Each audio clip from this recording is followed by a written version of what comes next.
Chapter 1150.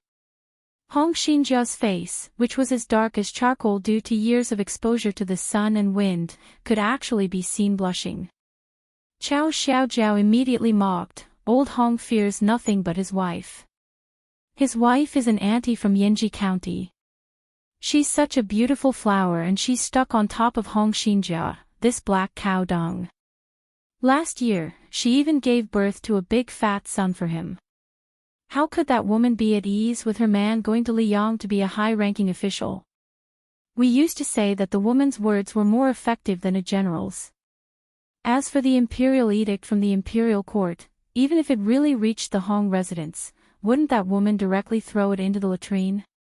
Isn't that right, old Hong?" Hong Xinjia elbowed Chao Xiaojiao's ribs. The latter didn't block it and rubbed it with a mischievous smile. "You hit me, right?" The prince also saw it with his own eyes. "I won't pay back the 28,000 taels of silver I owe you." Hong Xinjia, who was close to Chao Xiaojiao, widened his eyes. Just as he was about to speak, he suddenly realized that the king of Beiliang was beside him. He forced himself to swallow back the family scandal that he almost blurted out. Su Fengnian dismissed it with a smile. He didn't follow the vine to get to the melon and get to the bottom of it. Chu Lushan frowned imperceptibly. Su Fengnian looked at the sky and said jokingly to the group of generals and lieutenants around him, "You guys, go back to your homes and find your mothers." When they walked down the city wall, Chu Lushan approached Su Fengnian and asked in a low voice, "Deploy 500 elite cavalry to protect the prince?" Su Fengnian, who was followed by his eldest disciple who was a burden, shook his head. Chu Lushan didn't dare to make a decision on his own. At most, he could only secretly add more people. He quickly calculated in his mind. There were still a few old but strong falcons in the upper room of the Fushui Society. In the end, Su Fengnian and Yudilong left Huayang Pass on their horses. Yudilong barely learned horsemanship. Although the ride was bumpy, at least he didn't fall off the horse. Among the three disciples, Yudilong was the least close to his master, Su Fengnian. Although Lu Yunzhang was noisy, he ultimately spoke more to his immortal master. Although Wang Xing was reticent, he was undoubtedly the one who respected Su Fengnian the most. Only Yudilong didn't know how to deal with his master, nor did he take the initiative to get close to him. The only emotion he revealed was a natural fear that came from the bottom of his heart. Su Fengnian had already taught Wang Xing swordsmanship and Lu Yunzhang fish techniques, but for some reason, he didn't carve Yudilong, who was better than his junior sister and junior brother in terms of luck and bone. He didn't even let Yudilong memorize a set of basic internal energy mantras. Chao Xiaojiao and Hong Xinjia came together and returned together.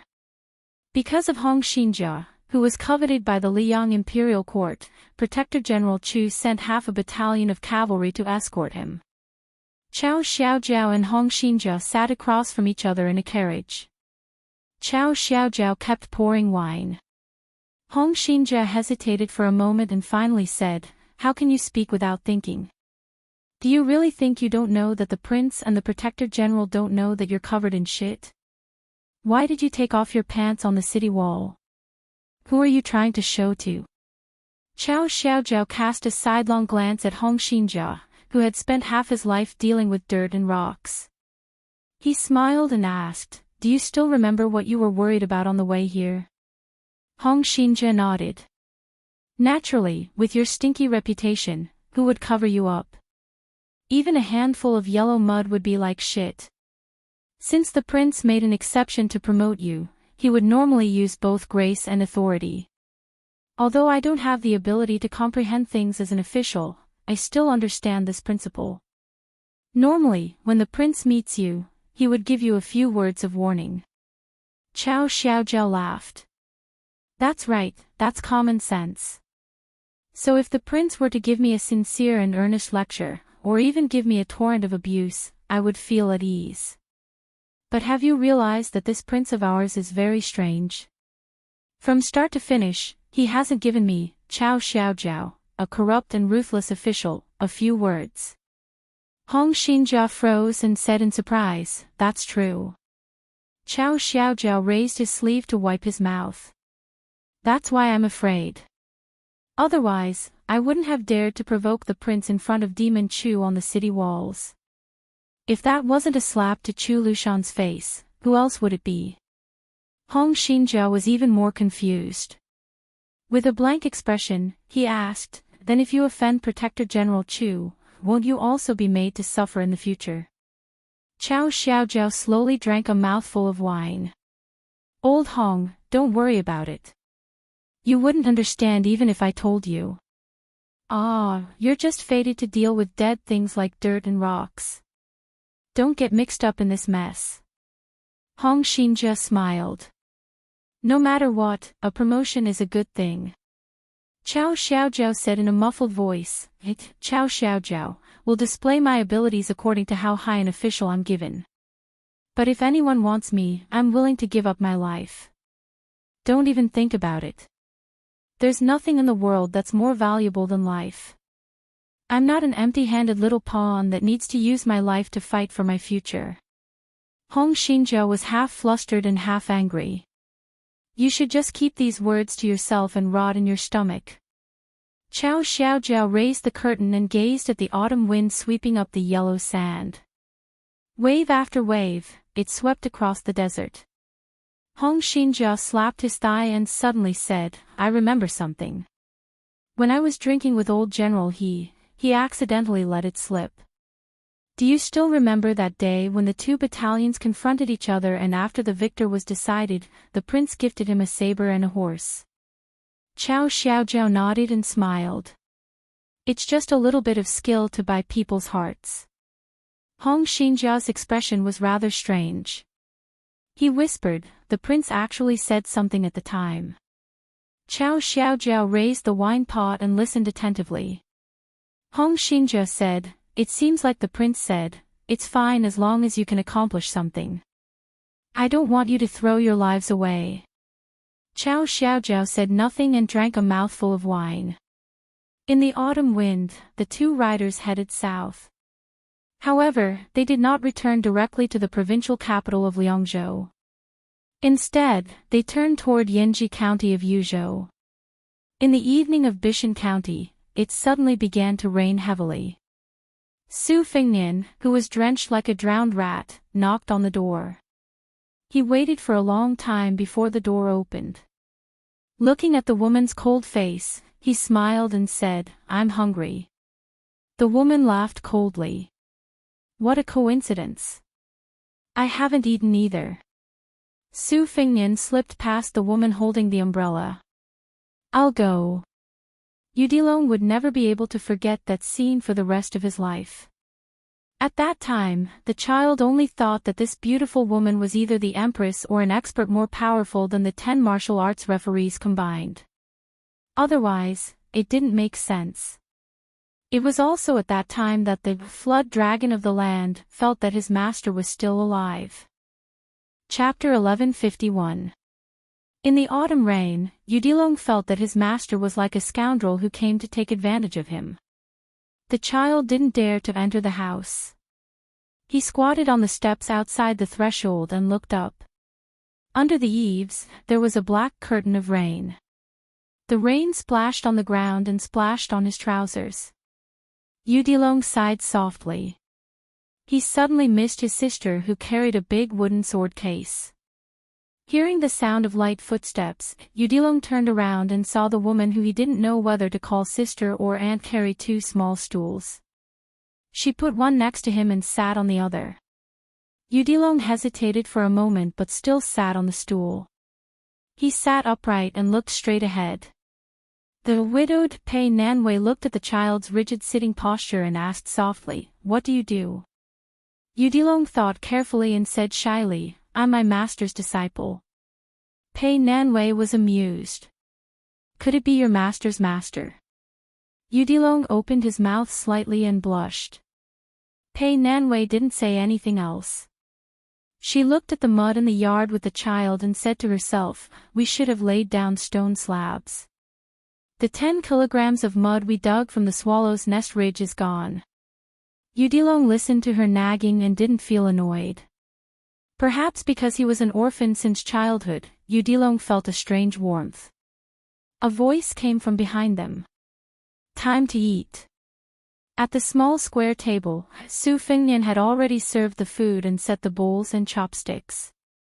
Pei Nanwei and Yudilong walked into the house with stools. Pei Nanwei and Su Fengnian sat opposite each other. The child thought for a moment and didn't dare to eat at the table. He just sat on the threshold with the bowl and continued to watch the rain hit the mud. At this moment, the child, who had been thinking about saving enough money to build a house since he could remember, decided that if he wanted to build a house in the future, he would build it according to this yard. You still know to come back? Yes. What did you do outside? Did you unify Jianghu, kill the emperor of Liang, or flatten Beimang? Not really. But haven't you heard the news? What should a commoner hear? I went out and fought with Wang Xianji, and luckily survived. After that, he made a trip to the Eastern Sea's martial emperor city and took away all the weapons. On the way back to Beiliang, I met great-grandpa of the Wu family's sword tomb. After staying at Mount Qingliang for less than a day, I ran to the north of Liangzhou and finally sat here to eat with you. How busy. It's just that I didn't earn enough money to bring it back. Was the bag of rice that Zhu Jingli carried here last time? You're eating so little, but I don't see you losing weight. It's time to grow fat again, so take it easy. If you're skinny, you can still wear old clothes, but it's just a little looser. If you're fat, you'll have to spend more money. Paw! A loud sound rang out. Yudilong quickly turned his head and saw her slamming her chopsticks on the table. The Bishan County Yamen has already stopped your salary. I went to get it at the beginning of the month, but they refused to give it to me. He also said that you took a leave of absence for no reason and went to Mount Wudong to relax.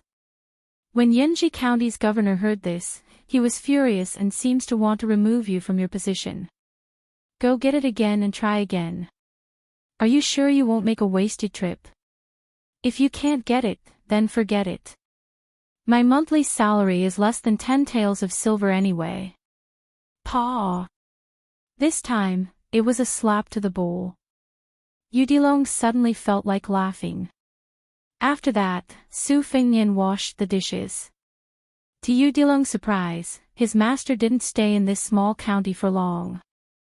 After freeloading for a meal, he left in the rain. The woman didn't ask him to stay, but before they left the house, she took out a rain hat and a straw raincoat woven from bamboo leaves. She didn't give them to Yudilong's master, but gave them to the child and told him to put them on without any explanation. Yudilong timidly looked at his master. Su Fengnian dismissed it with a smile. The 2 horses' hooves trampled on the bluestone floor of the alley. Because it was a rainy night, the sound of the horses' hooves was muffled and didn't attract much attention. Although Yudilong's body was thin and weak, his bones were abnormally strong. Wearing the rain hat and the straw raincoat didn't seem heavy or cumbersome at all. It was just that they didn't fit him and looked really funny. Yudilong turned back to look at the courtyard. He didn't know why, but the child didn't rely on Beiliang Palace at all. He also didn't treat it as his home, but he felt close to this simple courtyard. He also had a strange thought in his heart that he couldn't tell anyone. It would be great if the woman was his mother. Yudilong gathered his courage and shouted, "Master!" Su Fengnian slowed down the horse and looked at the child with big eyes with slight confusion. Yudilong was quick-witted. He swallowed the words that were about to come out of his mouth and asked, "Where are we going?" Su Fengnian indifferently said, "Mount Wudong.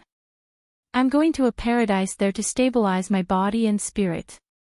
Since Yudilong could see the strength of Wang Xing and Lu Yunchang's qi, he naturally knew a secret after spending so much time with his master. His master's qi had been declining. Simply put, his master's martial cultivation was like a bamboo basket that kept leaking water.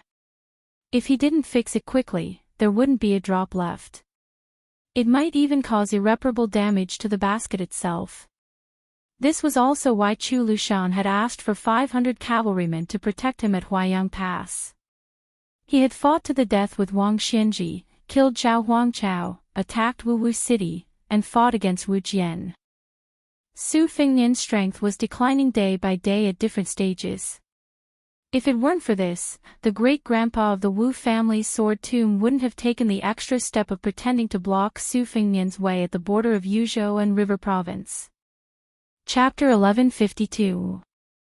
Yu Dilong's face suddenly turned solemn. He turned his head and shouted, "Master."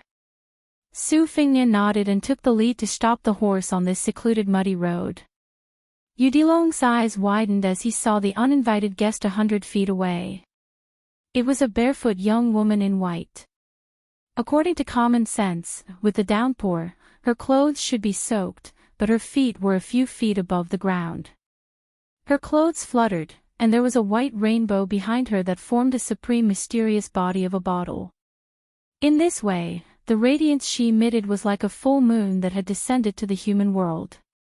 Yu Dilong suddenly felt like he was facing a great enemy. Although the woman's aura was not as fierce and frightening as that of the Bailiang cavalry commander, it was more profound and lasting. Su Fengnian stared expressionlessly at the Qi cultivation genius of the Guanyin sect of the South Sea who had picked up scraps along the way. First, she forcibly stole 100 swords on the lake of Yuyan Mountain Villa. Later, she sat on the mountain and watched the tigers fight outside the Shenwu city.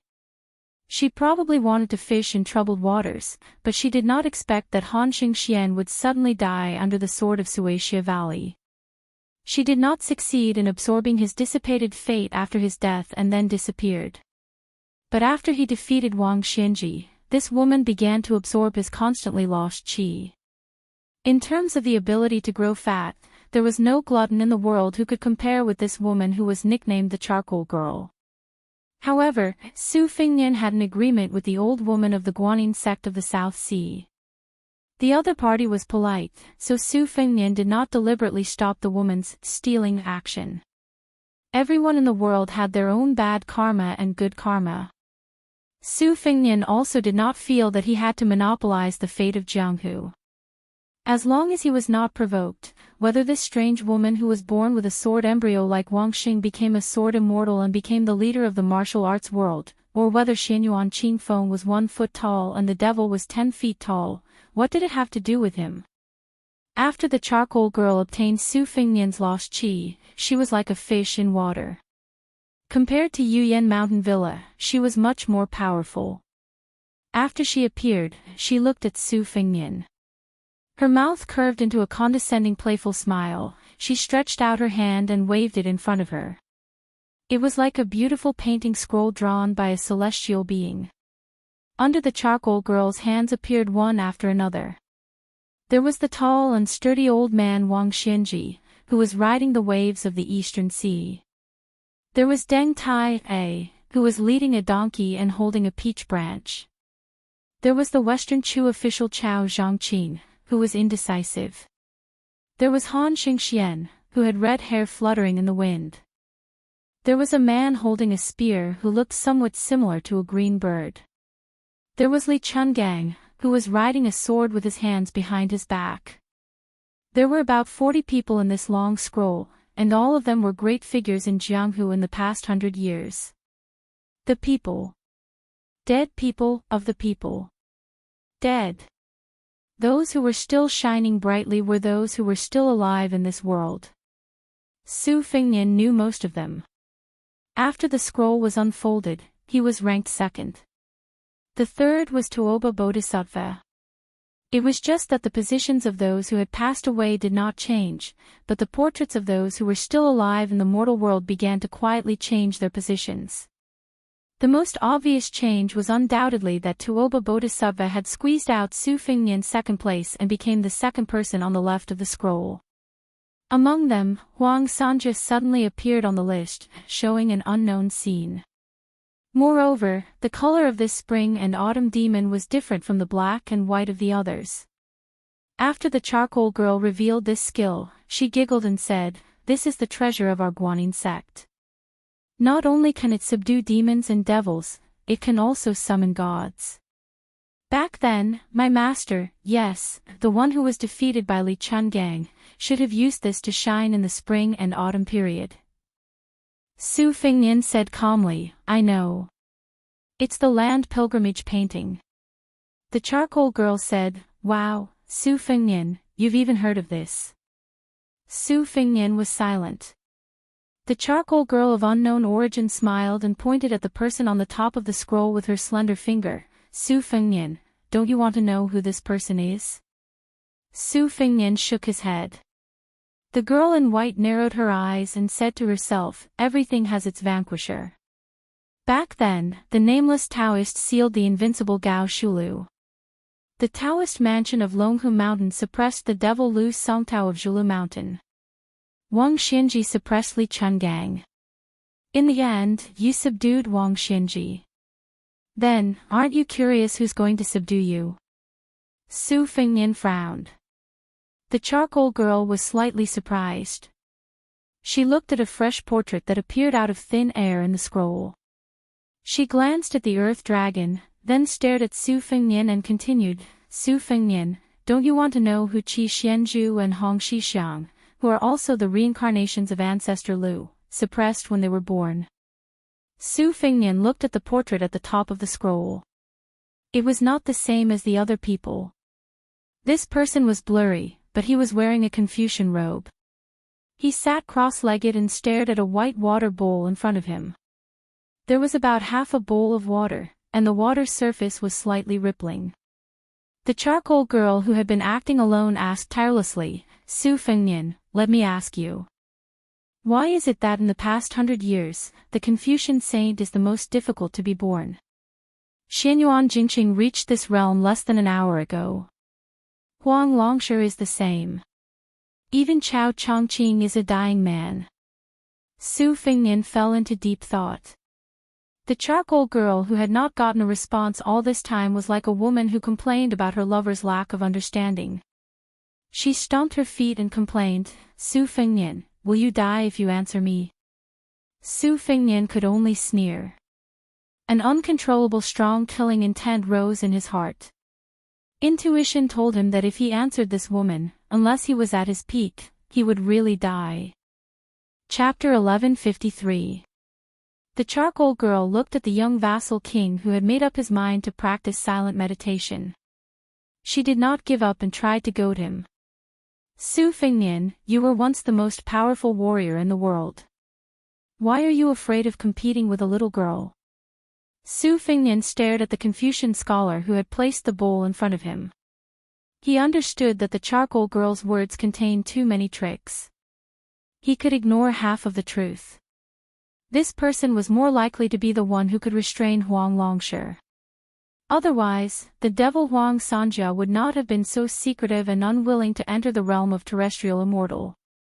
As for the one who really wanted to subdue him, it was most likely the charcoal girl herself. Nurturing qi, gathering fate, occupying fate, and finally achieving the grand qi phenomenon. Step by step, step by step. The charcoal girl's seniority in the Guanyin sect of the South Sea was even higher than that of the old woman. Moreover, she had a sword embryo. Her fate was not bad. Moreover, she had picked up the fate left by Su Fengnian. It could be said that she was blessed with fate. If she could get rid of Su Fengnian here and accept him completely, it was not impossible for her to become an unprecedented terrestrial deva. The Tide Listening Pavilion had collected countless rare copies of martial arts manuals. There were also many classified secret files that recorded the secrets of various sections. The Guanyin sect was the best place for qi cultivators in the south. However, the Tide Listening Pavilion still could not find any information about the chart of immortal pilgrimage. However, Li Chungang, who had personally beaten the charcoal girl's master back to the sea, had mentioned that the girl's martial arts were only outstanding but her swordsmanship was not top-notch. Even when facing him, she was not willing to use the trump card of a qi cultivator. Therefore, her journey in Jianghu was strange. She met many martial arts legends and young talents. She cast a wide net to catch more fish just to get familiar with them. She must have had an ulterior motive. When Su Fengnian first heard the charcoal girl's long-winded words, he did not pay much attention to what she said. He was more concerned about the reason why Dong Tai drowned the Guanyin sect with his sword. However, when the charcoal girl called out his name for the second time, Su Fengnian immediately became alert. Since then, she had to mention the name Su Fengnian almost every time she spoke. This made Su Fengnian even more cautious. Moreover, because of Gao Shulu's mountain sealing talisman, he thought of the world's talismans. Among them, there were immortal necromancers who often carried the Yanxing Tu manual that was passed down from generation to generation when they traveled across mountains and rivers. They were familiar with the names of the immortals and ghosts in the world. If they met gods, they would worship them and obtain opportunities. If they met evil, they would kill them and accumulate good karma. Therefore, every time they met a mountain elf or a ghost, they would call it by its name and supplement it with incantations. Those with high cultivation could follow the teachings of their founding ancestors and recite the secret incantations that were originally hidden in the heavens. Immediately, they would trigger the Tianji purple thunder to kill it. The charcoal girl was about to speak when Su Fengnian took the initiative to speak for the first time. He asked, "Your actions are contrary to the original intention of your sect." On the lake of Yuyan mountain heights, the old woman said that she would bring a large number of qi cultivators to the battlefield at the border of Beiliang. "If I die, you will lose your life-saving talisman. It is inevitable that there will be complications. Aren't you afraid of being caught by the sect?" The charcoal girl smiled wittily and said, "When a general is outside, he can't obey military orders." The charcoal girl clearly felt the killing intent of the man on horseback. She smiled and said innocently, "A good man doesn't fight with a woman. Moreover, you are the king of Beiliang. Don't lower yourself to my level. I will leave now. I will not dare to provoke you in the future. I will obediently stay on the isolated island in the South Sea. When you die, I will come back to the land." Su Fengnian bent down and stroked the horse's mane. The charcoal girl's face changed dramatically. She said anxiously, "Su Fengnian, can you be more magnanimous?" In the distance of more than 10 feet between the two, a still rain curtain condensed. It was visible to the naked eye. It was like a gate falling from the sky, constantly moving toward the charcoal girl. Su Fengnian gently clenched his fist. Although there was no rain curtain behind the charcoal girl, thousands of raindrops shot toward the girl's back. The charcoal girl drew an arc with 2 of her fingers. The character scrolls circled around her in a circle. She stared at the man who was supposed to be mature but had lost his temperament. She said in fear, "Su Fengnian, you deliberately tricked me." Countless soybean-sized raindrops hit the scroll rapidly. The rain curtain containing violent sword intent tilted and collapsed in front of the charcoal girl. Su Fengnian gently squeezed the horse's belly and slowly moved forward. This Beiliang A-class warhorse stepped on the path of the rain curtain and gradually moved to a higher place. It was high enough to overlook the charcoal girl who wanted to take advantage of the situation.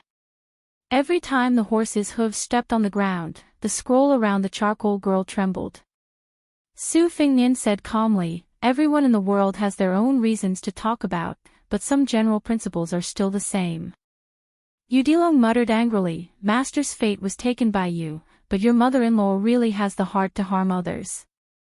The charcoal girl who was trying her best to withstand the rain curtain and the raindrops hitting the bell said angrily, "If I don't take it, I will be punished." "This is not given by you, Su Fengnian. It is given to me by God." As the master, Su Fengnian was expressionless. As the disciple, Udilong, who was an outsider, was really annoyed to the extreme. He gritted his teeth.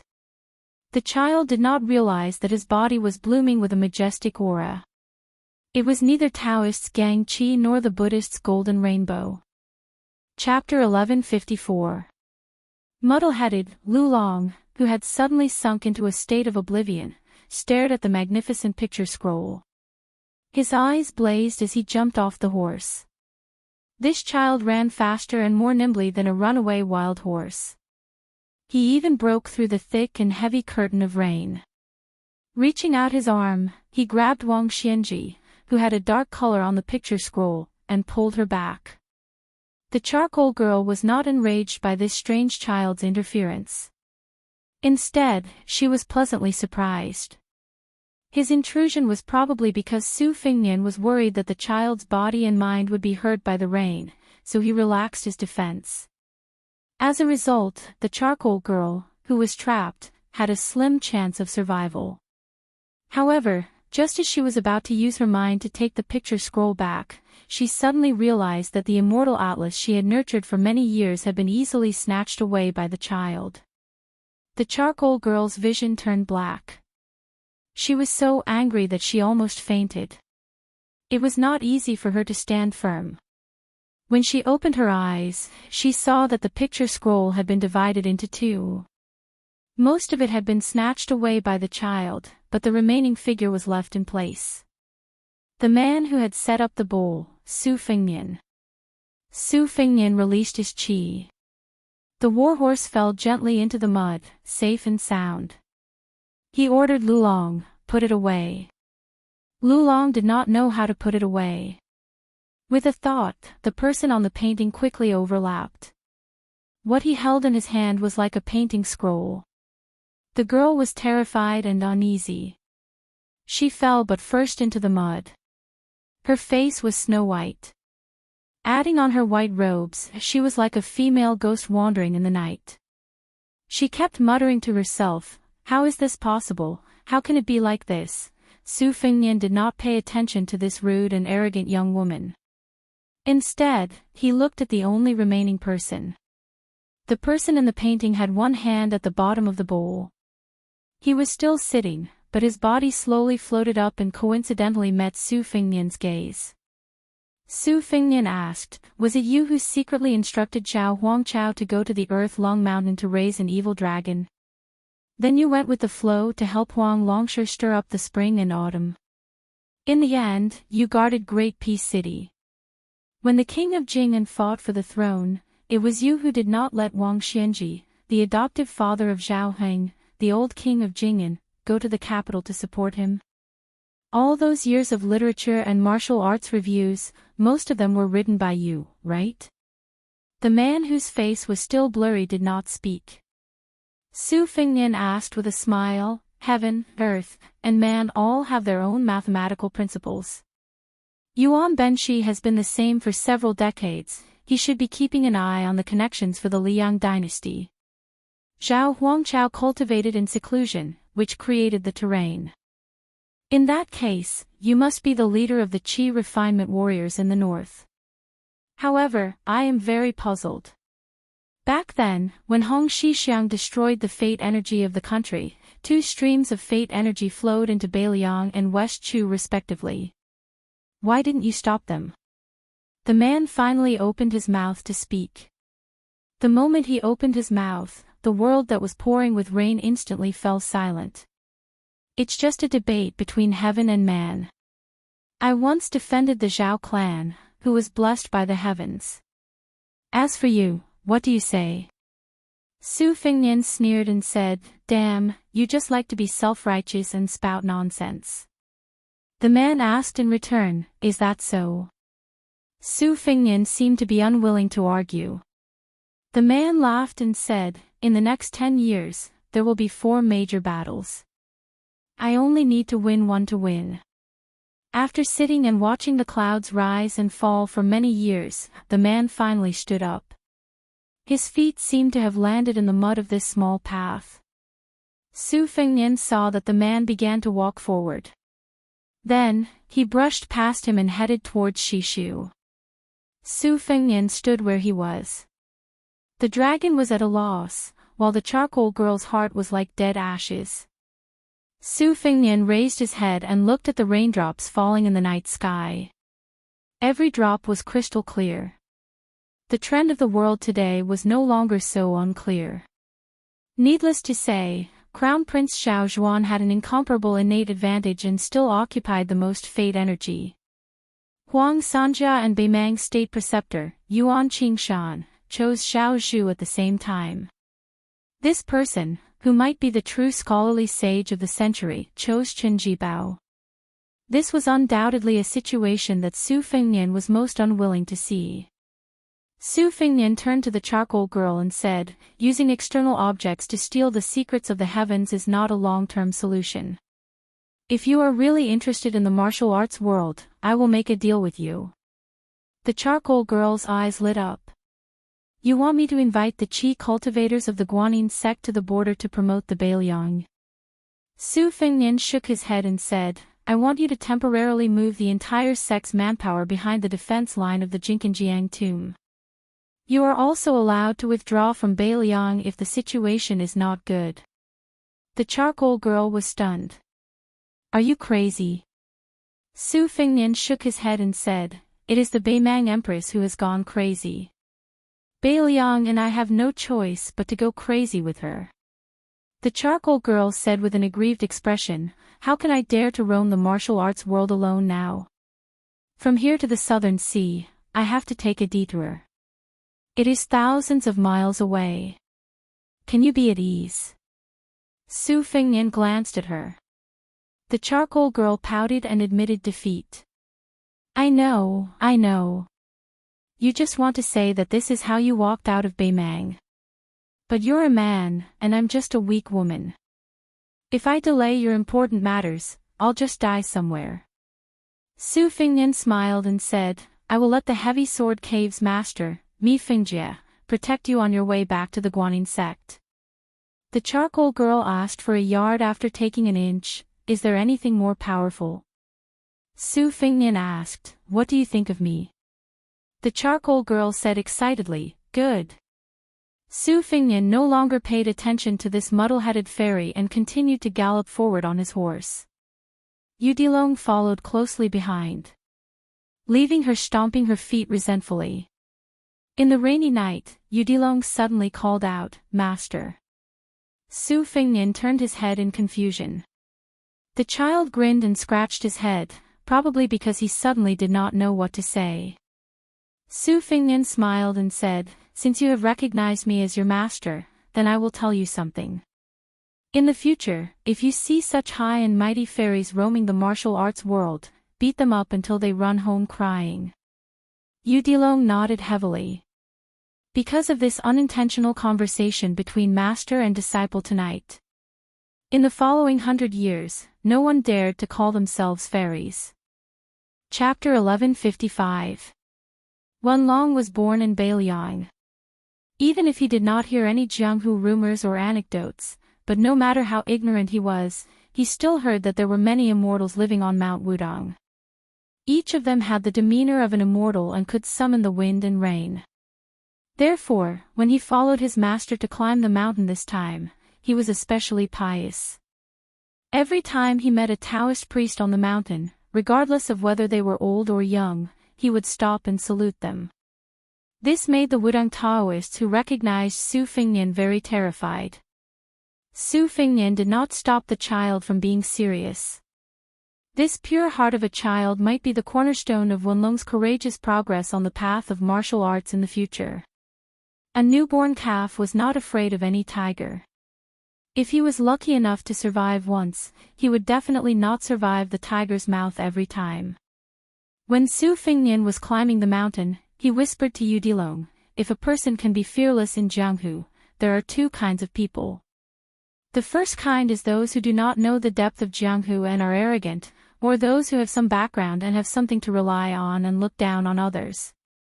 These people are as numerous as the hairs on a cow, and many of them die. The other kind is those who already know the dangers of Jianghu, whether it is their own understanding or the advice of their seniors, but they are stubborn and have a clear conscience. This kind of person is relatively rare, but the number of deaths is not small. Jianghu is such a place. It doesn't care whether you are good or bad, if you are not good in water or have bad luck, as long as you get involved, you will easily drown. In just a few years, most of the masters who died in my master's hands are the latter. Your junior apprentice sister Wang Xing studies the sword, and she will not change in this lifetime. Since ancient times, there have been battles of will and Taoism. The person who said it most thoroughly and saw it the most clearly, that person used to cultivate on this mountain. The reason why he did not let Wang Xing practice on the mountain was because he was afraid that it would be dark under the lamp, and she would not be able to see the mountain clearly. He simply let her go further away to look at the scenery. After all, her rise is very high. If she blindly spoils things through excessive enthusiasm, she may become an embroidered pillow like the Spring Invitation Cottage's sect master in the future. Your junior brother, Lu Yunchang, is extremely sharp, but he's also filled with bloodlust. Just by relying on joining the army at the border to kill people, his saber arts will only deteriorate as he kills. His martial path will become narrower and narrower. In the end, he will be caught in his own trap. Even if he has Gu Jintang's talent, as long as he doesn't have Gu Jintang's breadth of mind and vision, he will definitely not be able to master a top-grade saber art.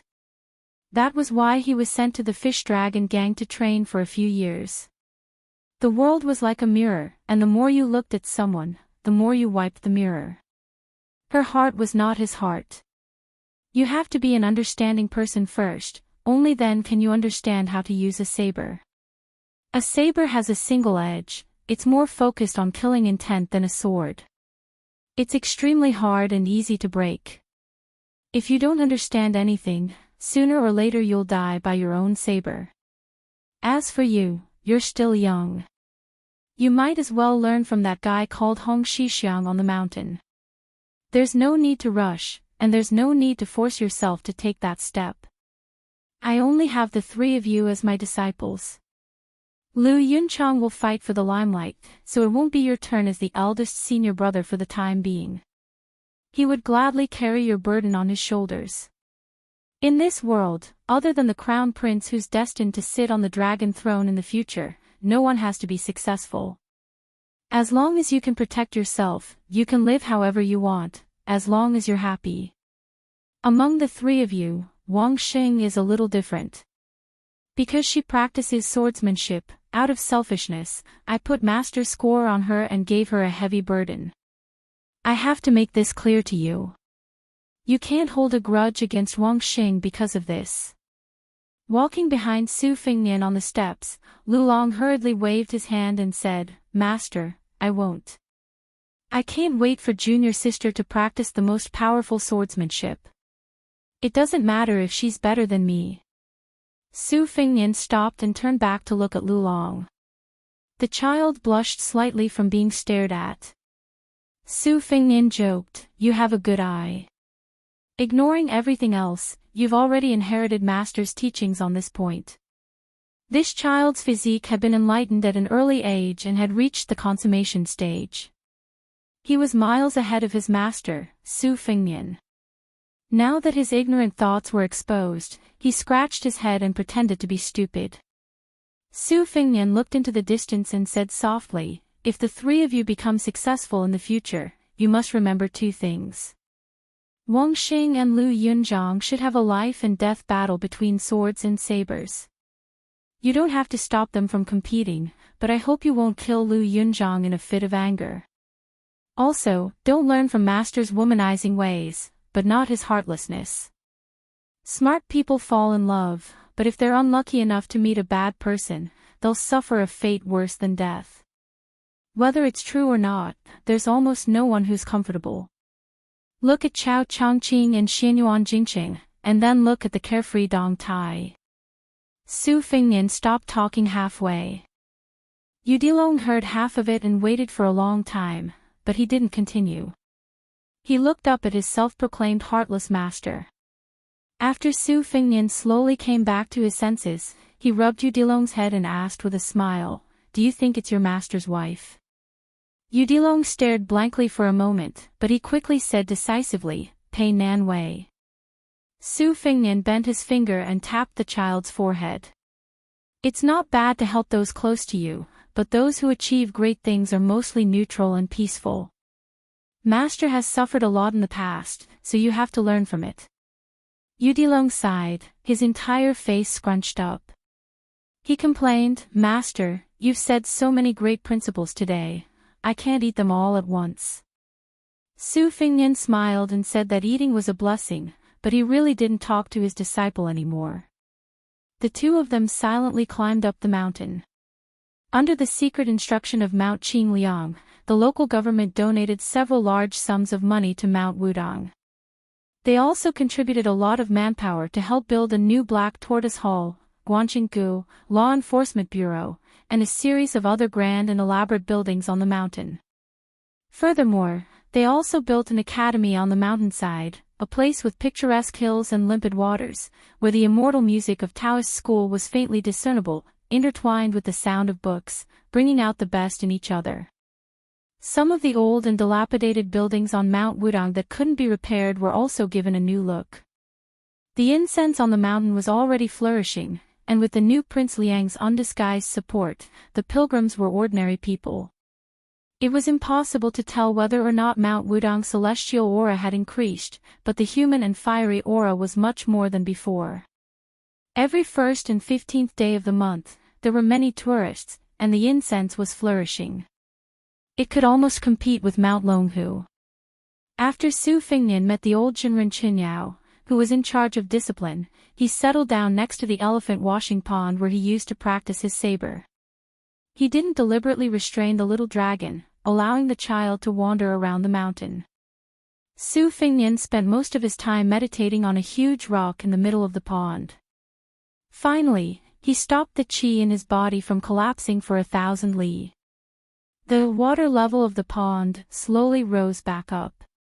During this period of time, there was a constant stream of courier riders delivering redacted copies of the relatively important Wutongan documents to the mountain. In his spare time to stabilize his body, Su Fengnian would carefully read through each official document. Other than the courier riders delivering important government affairs, secret military affairs at the border were handed over to the experienced spies of the Fu Shui Bureau. Among the spies were some newly recruited Jianghu experts, all of whom had already been selected by Chu Lushan. It was unrealistic to have these people fight to the death on the battlefield, but to have them do some relaxing work, they would still be scrambling for it. Selecting Jianghu people to be elite courier soldiers was one of the suggestions put forward by Wang Lufting, who had taken over the Golden Weaving Bureau from Li Shifeng. Apart from this, the Golden Weaving Bureau set up weaving departments in the other 3 prefectures. They could not personally participate in local governance, arresting thieves, or participating in impeachment, but they could help Mount Qingliang secretly report and supervise various affairs. At the same time, it was precisely because of Wang Lufting's suggestion that the total of more than 20 academies in Liangling and Yuzhou, under the leadership of 3 leaders of the literary scene, evaluate 3 best articles of any genre each month. The winner would directly obtain an official position in Beiliang. There was something interesting about this. The literary giant in Liangzhou responsible for reviewing the articles was none other than Wang Chudong, who had written The First Snow. However, the articles that truly reached Su Fengnian's hands were mostly those abandoned articles that criticized the current political situation.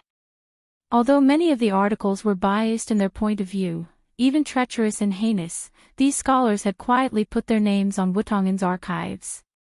Even they themselves did not know that many of the resentful works that they had tossed into the wastepaper basket, those crumpled manuscripts, would appear on Mount Qingliang's study desk several days later.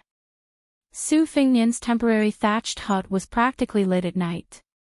On a stormy, thunderous night, Su Fengnian finished reading all the reports from Beiliang spies and the reports from Liang's residents that had been delivered to him. He picked out 3 and spread them out on the table. One came from Huaiyang Pass, where the border protectorate was located. It was personally written by Chu Lushan. It was said that one's handwriting was like one's person, but Chu Lushan's handwriting was extremely delicate and gentle, practically the handwriting of a woman. It was truly impossible to associate it with his bloated body. The secret letter reported the general progress of the refugees in Liuzhou. After Beiliang relaxed its border restrictions, the number of refugees entering the country had reached a peak. In a single month, the number of people crossing the border had reached 4,000. However, those who chose to enter Beiliang's army were few and far between, almost negligible. Only when the news that Su Fengnian, the king of Beiliang, had killed Wang Xianji spread out, and the newly appointed governor of Liuzhou, Yang Guangdou, added fuel to the fire. Finally, there was a large wave of people. In the short span of 10 days, 6,000 people had taken the initiative to request to join the army at the border. Chapter 1156. Although the spring and autumn period had been a long time ago, proving that there were no long-lived generals who could fight against 10,000 men, but an army with 10,000 men as its backbone was completely different. Su Fengnian, Chu Lushan, Yuan Zuozong, and the others did not think that the valiant refugees could form an army of their own in Liuzhou. They did not believe that they could defend against the charge of Beimang's cavalry. With hundreds of thousands of refugees, it was true that everyone could mount a horse and fight. However, in a mature army, even after 10 to 20% of casualties, the army's morale would still be intact. These refugees seemed to have a large number, but in a real battle, not only would they not be able to withstand a single blow, they might even break up Beiliang's original formation. Therefore, the best situation was to scatter these refugees and send them to the border army. Then, a portion of Beiliang's elites would be transferred to Liuzhou. They would be the cornerstone of Liuzhou's defense against Beimang's cavalry. However, this kind of thing could not be forced. Although the refugees did not have to worry about food and clothing after joining the army, it was still a job where one's head was tied to one's belt. No one was stupid. A bad life was better than a good death. Su Fengnian mocked himself, the title of number one in the world is still very useful. The secret letter also mentioned the conflicts between the refugees and the old soldiers after joining the army. There were even people who could not bear the humiliation and killed people in anger, almost causing a mutiny. In the letter, Chu Lushan said that as long as the refugees were involved, they would be executed. Su Fengnian sighed. Although the refugees who survived the pile of corpses were fierce and brave, they did not dare to cause trouble in Beiliang's army. Naturally, it was the old soldiers who looked down on the refugees first. It could be said that the deaths of these refugees were extremely wronged. However, Su Fengnian did not want to change Chu Lushan's decision. Without rules, nothing could be accomplished. In the army camp, the old soldiers bullied the new soldiers. This was a bad habit that no leader could get rid of. If the old soldiers at the border bullied the new soldiers, they would be punished. However, if the new soldiers broke the rules, they would be killed. If the refugees wanted to stand out, they only had one chance, and that was to fight in the battlefield and win the respect of the old soldiers. They had to treat them as brothers and comrades. There was no other path for them to take. The second letter came from Wutongan. Liang carried out a large-scale extermination of Buddhism, so the number of displaced monks entering the country was as numerous as the carps crossing the river. It was inevitable that both mud and sand would sink together. Naturally, not everyone was an eminent monk who was wholeheartedly devoted to Buddhism and did not stir up dust. The reason why they cultivated Buddhism was because they had not yet become Buddha. Among them, there were many famous monks who were used to living like princes. They used various channels to ask the government for the tax-exempt land granted by the temple. Nominally, they were praying for Su Fengnian, the prince of northern Liang's temple. There was a dispute in Wutongan because of this. Su Weisheng's opinion was that not only should they not open this mouth, they should also order the local government to severely reprimand these monks and expel them. Lu Qingyan's opinion was to appease them on the surface but secretly keep an eye on them. If they did not agree, they could just drag it out. There was no need to fall out with them. Su Fengnian rubbed his temples and smiled bitterly. One is ruthless, the other is kind. Both seem to be right. Let's just pretend we didn't see this. The third letter was very interesting. It came from Liang. There were many twists and turns in the process. In the end, they were able to enter Beiliang. Other than the fact that money could make ghosts drag the mill, they also had a lot of luck.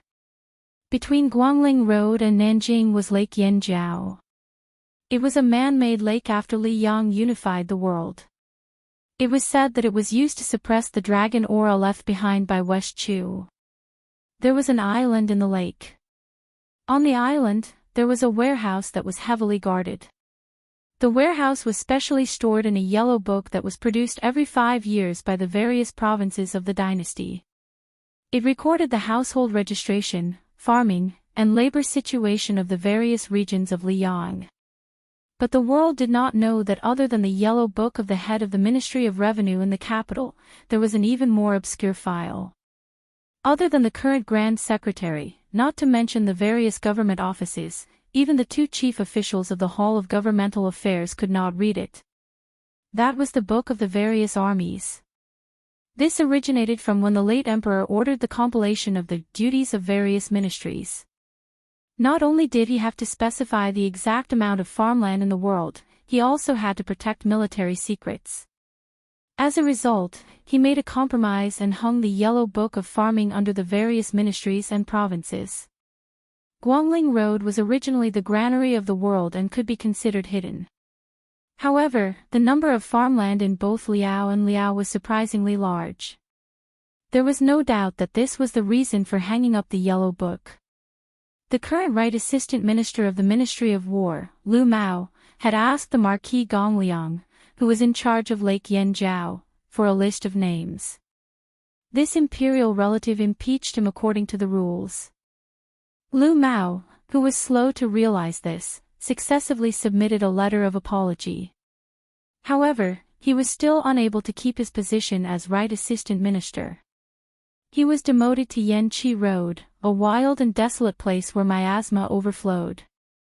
In the end, he died of old age in his post. This time, because of the influence of West Chu's revival, Lake Yanjiao began to move north on a large scale. During this time, there was not a single original copy of the book, but for no reason, there were many copies of the program. Most of them flowed into Guangling Road, while a small number were scattered among the common people. The Beiliang spies planted in the territory half bought and half robbed from a group of Jianghu people and obtained a cup of soup. The numbers on the yellow book were dead, but those who were observant could see that many things were alive. Chapter 1157. It just so happened that Su Fengnian had obtained a large stack of intelligence reports from the Fushui room on the military town of Guangling over the years. Su Fengnian originally knew that the Zhao family's emperor had appointed the old Grand Preceptor of West Chu, Sun Shiji, as the administrator. It seemed like he was letting the tiger return to the mountain, but in reality, he was inviting the tiger into the jar so that he could catch the big turtle in the jar. However, looking at the truth that had been carefully analyzed, Su Fengnian could be sure of one thing. Those garrison generals who complained to their subordinates that the court lacked pay were all righteous and confident. They said that the court was too biased toward the 2 Liao defense lines, but in reality, it was just them filling their own pockets. Under the joint leadership of Zhang Jiulu and the Minister of Revenue Wang Xiongui, who was extremely skilled at turning stone into gold, the court had never treated the garrison troops in the territory unfairly. It was not strange to say that the local garrison troops were making a ruckus, and that the child who knew how to shout would get milk. But in Su Fengnian's view, the manners of these generals of the Guangling path were really terrible to a shocking level. However, this was Zhang Jiulu reaping what he had sown. At the beginning, it was he who had single-handedly created the situation of Southerners going up north as ministers, Northerners going down south as generals. Although this action had separated the 2 powerful groups in Jiangnan and the north from their respective areas, after those northern generals had been led to Guangling Path, they had the support of the neighboring families near the place where the Zhao family had risen. How could these martial artists, who were proud of the fact that their father's generation had built the country, have good table manners? Guangling Path was also the place where the court had taken the lead in squeezing out criminals. How could they have any fear? After more than a dozen years, almost every position with real power had been taken by turns to plunder and plunder. Who cared about the people's livelihood and public opinion? Su Fingnian said quietly, "Too much is as bad as not enough." Su Fingnian rose and walked to a wall. On the wall hung a geographical map that included the old Chu territory and the entire southern part of the capital. If the name was not legitimate, the words would not be reasonable. If the words were not reasonable, the matter would not be accomplished. Currently, both Liang and West Chu could be considered legitimate rulers. The former was sitting on the country and wanted to quell the rebellion, while the latter was waving the banner of the Orthodox Central Plains. This was not 200 years after the fall of the country, but only 20 years later. When West Chu was destroyed, even the historians believed that the emperor, the officials, and the common people did not deserve to live. The destruction of West Chu was even more lamented by countless scholars as the sinking of the divine land. Su Fingnian looked at the map. It was different from the usual rough maps of the territory. The geography of the mountains and rivers and the military towns were extremely detailed. As long as there was a possibility of a military base being used, there was not a single place left out. Furthermore, the number of soldiers and residents of each place were clearly marked and often changed at the last minute. On this map, there were hidden movements and stillness. The ones that were still were Prince Jing Nan's various troops and horses, as well as the temporary assistant minister of the Ministry of War, Lu Xingxiang's tent, which was temporarily conferred the title of Great General, Yang Xinqing's infantry, which was mainly 40,000 elite troops, and Yan Jinchuan's cavalry, which was mainly 30,000 troops. It was said that Lu Xingxiang's Yolu Pass was difficult to issue military orders. Yang Xinqing's troops were in the Shiyu area, eyeing covetously. Behind this veteran General Chuanqiu was a large group of nobles and aristocrats waiting to be fed. Shiyu had many mountains and rivers, as well as many tunnels and valleys. It was neither a dead place for military strategists, nor a lonely place. They were connected by the same breadth and branches. As for Yan Jinchuan's Dongyu Plain, it was a plain. The terrain was flat and wide. Although there was no danger to take refuge in, it had been convenient for cavalry troops since ancient times. If it were not for the fact that Yan Jinchuan rarely interacted with the nobles and aristocrats in the capital, there would be more people who would want to join old General Yan's army so that they could gain more military merits earlier. Anyway, the remnants of West Chu could be crushed with a snap of the fingers. When the time came, how could the two-legged foot soldiers run faster than the cavalry troops on horseback? The three troops did not move for the time being. However, according to the latest spy report, West Chu's military strength had been surging in the dark. Other than the south, which was relatively quiet, the old capital's military strength had spread out in all directions. This was especially so in the north, where there was no fixed number. At a glance, it was like a headless fly flying around, full of obvious flaws. Su Fingnian squinted at the map, trying to guess Chao Chongqing, the Confucian general who did not shine during the Chuanqiu period. Su Fingnian was in Beiliang. Although he was only a defender after his father's generation had conquered the country, he knew the importance of an ambush. The thousands of armored soldiers in Mount Qingqing and the two groups of horse gang at the border were like this. It was the same for the cavalry troops that were placed in the western region to drive the troops up north. When placed in a battle, it also required accurate input of the following troops. This was why the heavy cavalry could make the final decision on the battlefield. In the past few years, around the old West Chu, there had always been many roaming bandits crossing the border and causing trouble. The fact that the Prince of Guangling Zhao Yi's troops could maintain a relatively high fighting strength was largely due to the contributions of these training targets. This was why Zhao Yi did not think highly of the Prince of Yanqi and claimed that he could challenge the Beiliang cavalry. Among the vassals, the Prince of Jiaodong, Zhao Sui, had the geographical advantage of being at the border. However, under the double suppression of the court and Gu Jiantang, he could not fight the Beimang head-on.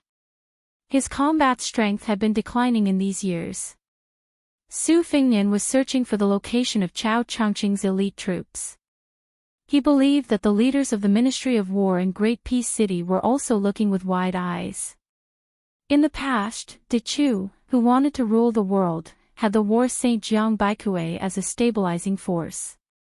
More importantly, he had many good generals, 120,000 great halberd warriors, and a large cavalry army that had been fed with gold and silver.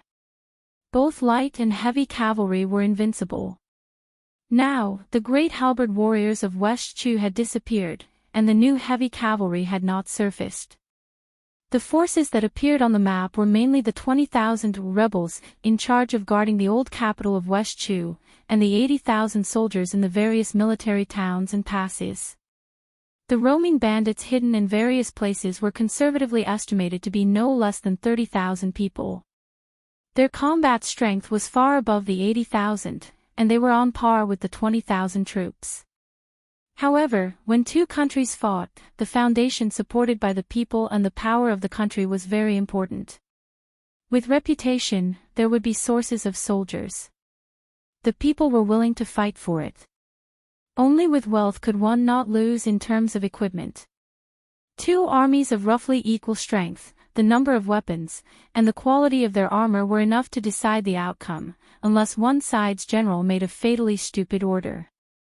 But the problem was that almost no one could be sure whether there were thousands or tens of thousands of West Chu survivors who would die for the Jiang character. Su Fingnian's gaze shifted further north, where Gu Jintang's 300,000 border troops were, the true elite of the Liang dynasty. Su Fingnian slowly retracted his gaze and turned his head to look at the border between western Shu and southern Zhao. Two of the best soldiers in the Liang dynasty. One had nothing to do and did not dare to go north, nor could he go south. The other was looking for trouble, using the Huangmu rebellion as an excuse to bring troops south. It was said that he only brought 800 soldiers. Su Fingnian sat back down at the table and closed his eyes in concentration. There was no map of Liang Mang's confrontation hanging in the room, because there was no need to look at it. It was all engraved in his mind. There was also no need for him, the king of Beiliang, to do his utmost in military affairs at the border. The reason was very simple. After nearly 20 years of hard work, the defense of Beiliang's border had reached the pinnacle.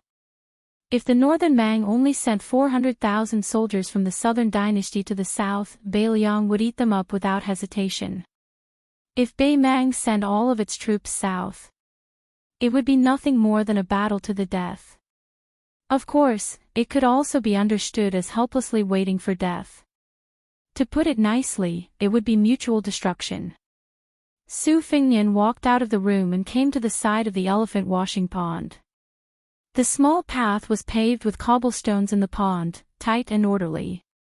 After being washed by the rain and pond water year after year, the cobblestones, which were originally not very sharp, had become even smoother and rounder.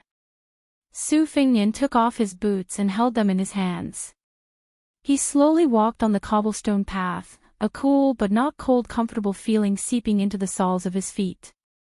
Su Fingnian jumped onto a large stone and lay down, looking at the starry sky and closing his eyes. How many tens of thousands of people on the Guangling Road would not survive this autumn?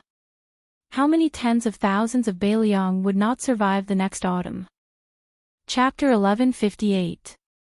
In the main general's tent outside Yulu Pass, the atmosphere was heavy and strange. An urgent military report was delivered by the Liu family's personal guards. The assistant minister of the Ministry of War, Liu Xingxiang, was sitting behind the table. His expression did not change as his finger gently stroked a commander's seal. Inside the tent, the generals and captains were divided into two groups. Most of these generals were brought to the capital by Assistant Minister Liu from Guangling Circuit. There was no doubt about their loyalty and ability. Some of them were steady old men who had been nurtured by the flames of war during the spring and autumn period. Some were talented military officers who were in the prime of their lives and were eager to make progress. There were also a few young captains who were promoted as exceptions. A trusted subordinate who was sent to be a coachman rushed into the tent with his butt on fire. None of the guards stopped him. Lu Xingxiang did not even bat an eyelid. He just lowered his head and looked at the old map that was taken from the Ministry of Revenue with great difficulty. It was funny that even though Gu Lu had kept the Ministry of War for many years, he could not find a map of the southern part of the capital that satisfied Lu Xingxiang. However, he could easily find a few hundred maps of the border between the two Liao provinces. Guo Dongfeng, who smelled of horse urine, glared at his peers who were rejoicing in his misfortune, and asked loudly, "General, did that Yang Shenqing eat the wrong medicine? Why did he take the initiative to hastily advance towards the south? Is he so confident that he can break through Yufang Pass, cross the Qinshui crossing, and then take down the most important town in the north of Guangling Road, Chaoshao? If he rushes in like this, what will happen to our two armies? General, what do you think? Are we going to watch him lead a bunch of hedonistic sons to their deaths, or are we going to accompany them in playing with fire? Damn it, 40,000 soldiers and horses, that is the last of southern Ji army. Once they cross the Qinshui crossing, before they reach Biao town, that place has always been the Qingyang Basin, a place where battles have been fought since ancient times. Now, we are completely in the dark about the mobilization of soldiers in Guangling Circuit. Where did this old man get the confidence to penetrate deep into that place alone? No matter how useless West Chu is, they can at least squeeze out 8,000 to 9,000 soldiers who can fight, right? What if the garrison general of Biao Town is faking his surrender? As the great general of An Kingdom, you will be defeated by such a clumsy strategy to lure the enemy. At that time, won't you be the one to take the blame? Lu Xingxiang did not even raise his head as he said calmly, "First of all, we can confirm that the arrogant guard General Han Penglai is not faking his surrender. Secondly, they had 40,000 elite soldiers from Jinan, and their supplies were perfect.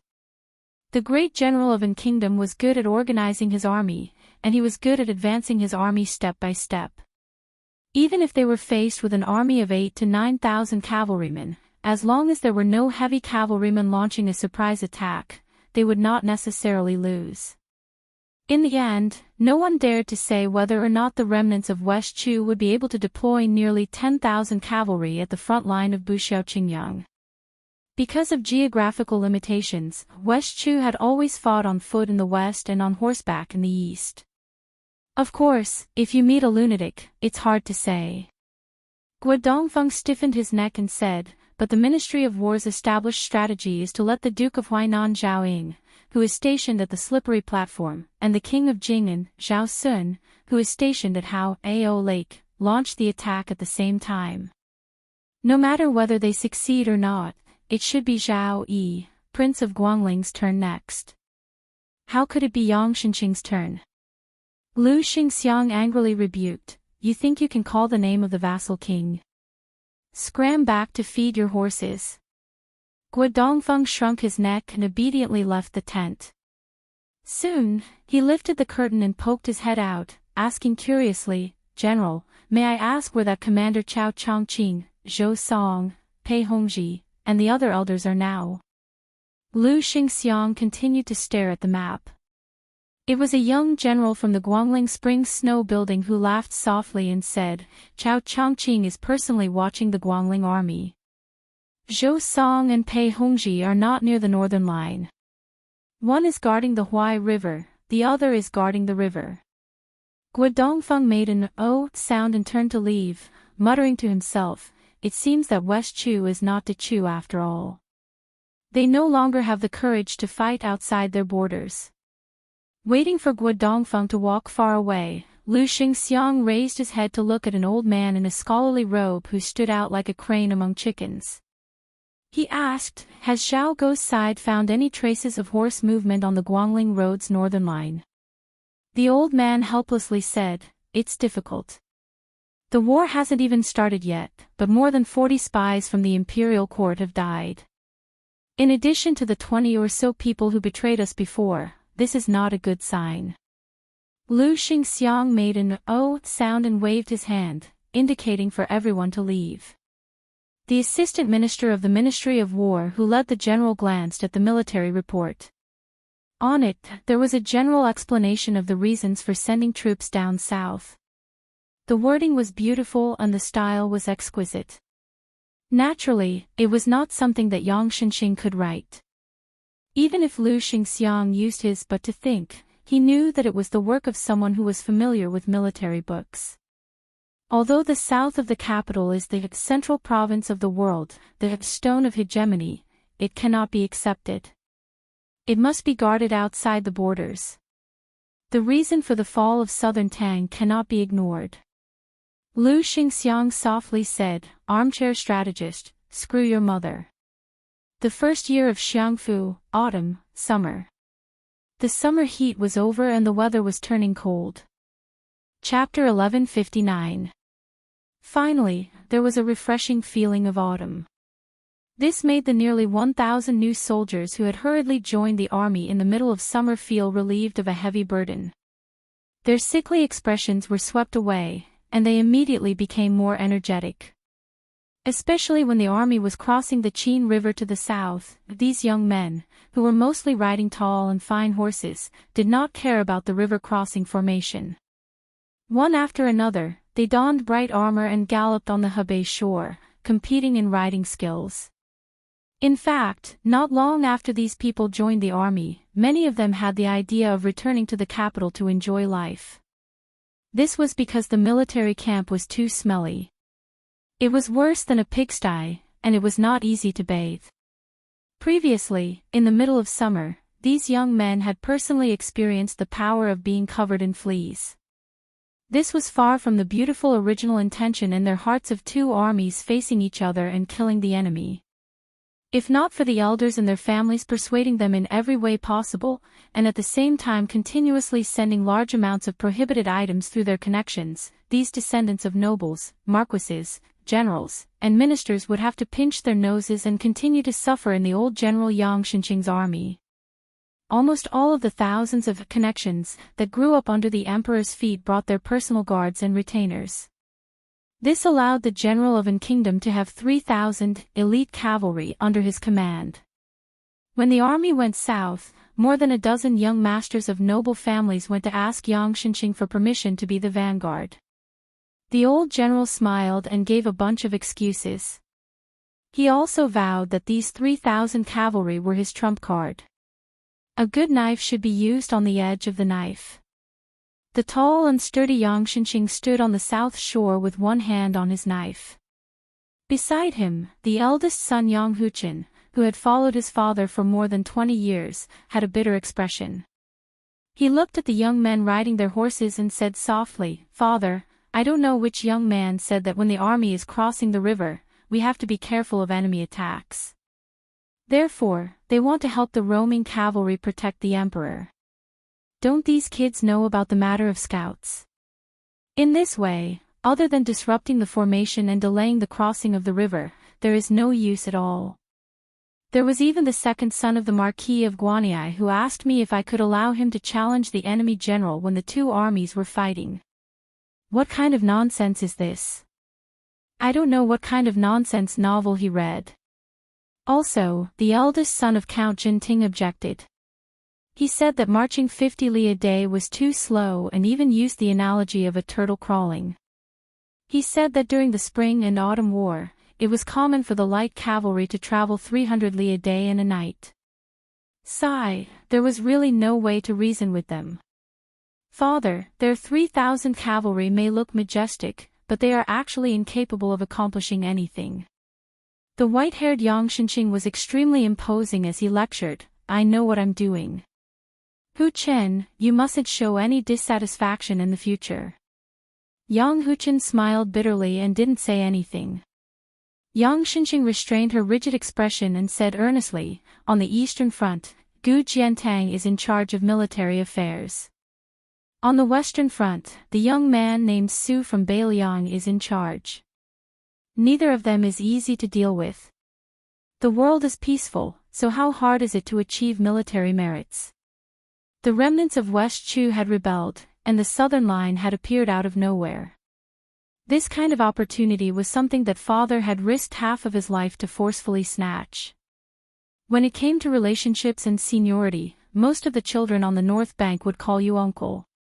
But these brats, although they were warm and attentive, they were cold and hard to please. You mustn't do bad things out of good intentions and cause us to give them military exploits. If they don't appreciate it, they won't take our young family's kindness into consideration. Yang Huchen nodded his head gloomily. Yang Shenxing patted the shoulder of the son who had high hopes for him and smiled, let's not talk about other things. If it weren't for the operation of these young men's parents, we wouldn't have been able to get those 5,000 good horses. The old soldiers of southern Ji are only known for fighting on foot. This time, my grandson has had his fill of riding. And this grandson is much more tactful than you. He has already started to call many of the people in the capital who were not familiar with him. This is a great thing. Yang Huchen finally smiled. Yang Shenxing sighed softly. When a tiger is in a cage for a long time, it will inevitably have to retract its claws. Not everyone can leave the cage. Look at the dragon general Su Gong of the Gumu Su family, he missed this once-in-a-lifetime opportunity. Although you are one rank lower than him now, it will be hard to say in the future. Yang Huchen nodded his head. Yang Shenxing removed his sword and turned to point to the south. The old antiques of West Chu that father likes, like Pei Hongji of the Pei family, as well as Zhou Song and Zhuyin Liang, are still being held back in the south-central part of Guangling Road according to secret reports. Chao Chongqing is going to confront Zhao Yi. As long as we attack the Bai Ao military town in one go and snatch the merit on hand, victory will be in our grasp. Afterwards, whether we advance or retreat, the imperial court will have a lot of leeway. As for the criticism from the Ministry of War, can it compare to the spittle of the imperial court elders behind the soldiers of the dukes and marquises on the north bank?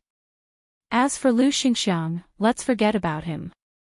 He is just an assistant minister of the Ministry of War from the Spring Snow building, he is not worth mentioning. The only small variable is whether or not there will be people at Qingyang Basin who are brave enough to come and stop us. Yang Huchen smiled, it's good that they came. That child Winqi is holding his breath. In the future, our young family will not rely on me, but on this Confucian general. Yang Shenxing nodded and suddenly sneered, Chao Chongqing is a Confucian general. Unfortunately, his fate is not good. The northern border town of Guangling was noisy. Han Penglai, the garrison general who first rebelled against Liang and then West Chu, died suddenly. After his head was cut off, it was placed on the priceless red sandalwood desk. Other than his trusted subordinates, Xiao Go, 6 senior spies, and more than 300 people from a Jianghu sect died with him. The new owner of the general's mansion was a handsome young master who had a reputation for being a romantic and elegant man in Guangling. He was the eldest grandson of the Pei family, one of the 10 great clans of spring and autumn, Pei Sui. Pei Sui ordered someone to take away the head that died with remaining grievances and methodically began to take over the affairs of the military town. He did not show any unfamiliarity after taking over a magpie's nest.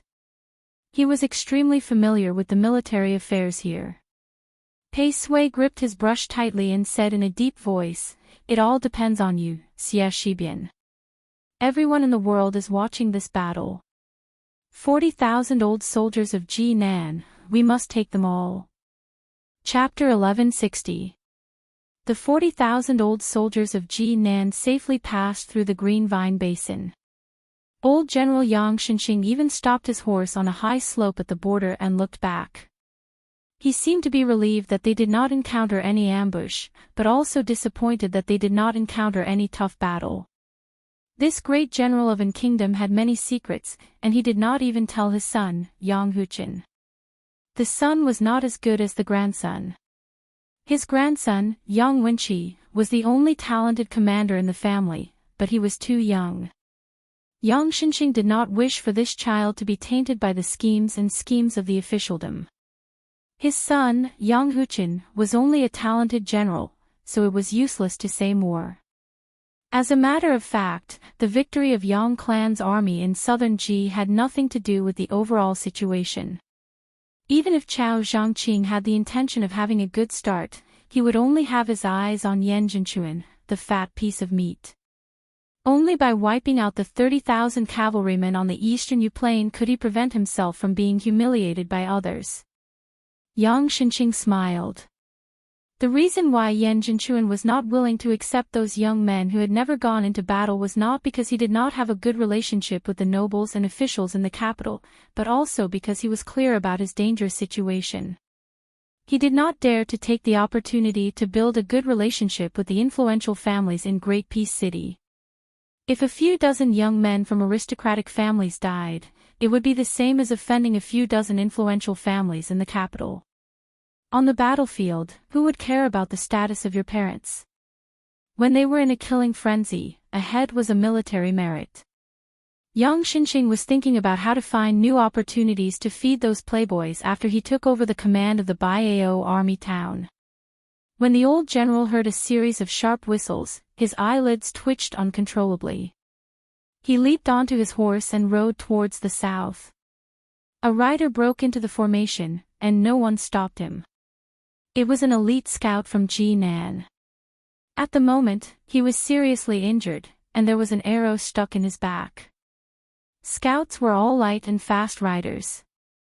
In order to pursue the fastest speed, other than the crossbows and sabers that were necessary for close combat, they would not wear any armor. Yang Zhenqing spurred his horse and rushed to the spot where the scout had fallen. The middle-aged scout, whose name Yang Zhenqing knew, was already dead. Yang Huchen, who had arrived earlier, held the scout's warm body and clenched his teeth. Just as he was about to report the situation, Yang Zhenqing waved his hand. Yang Huchen knew the severity of the situation, so he ordered someone to carry the body away. He then rode side by side with his father. When they came to a secluded area, Yang Huchen's face darkened, and he said with a deep voice, "Father, only one of the 6 scouts who went to Baiao army town has returned. The Chu's flag have been erected on the city wall, and 3 trenches. They have done their best.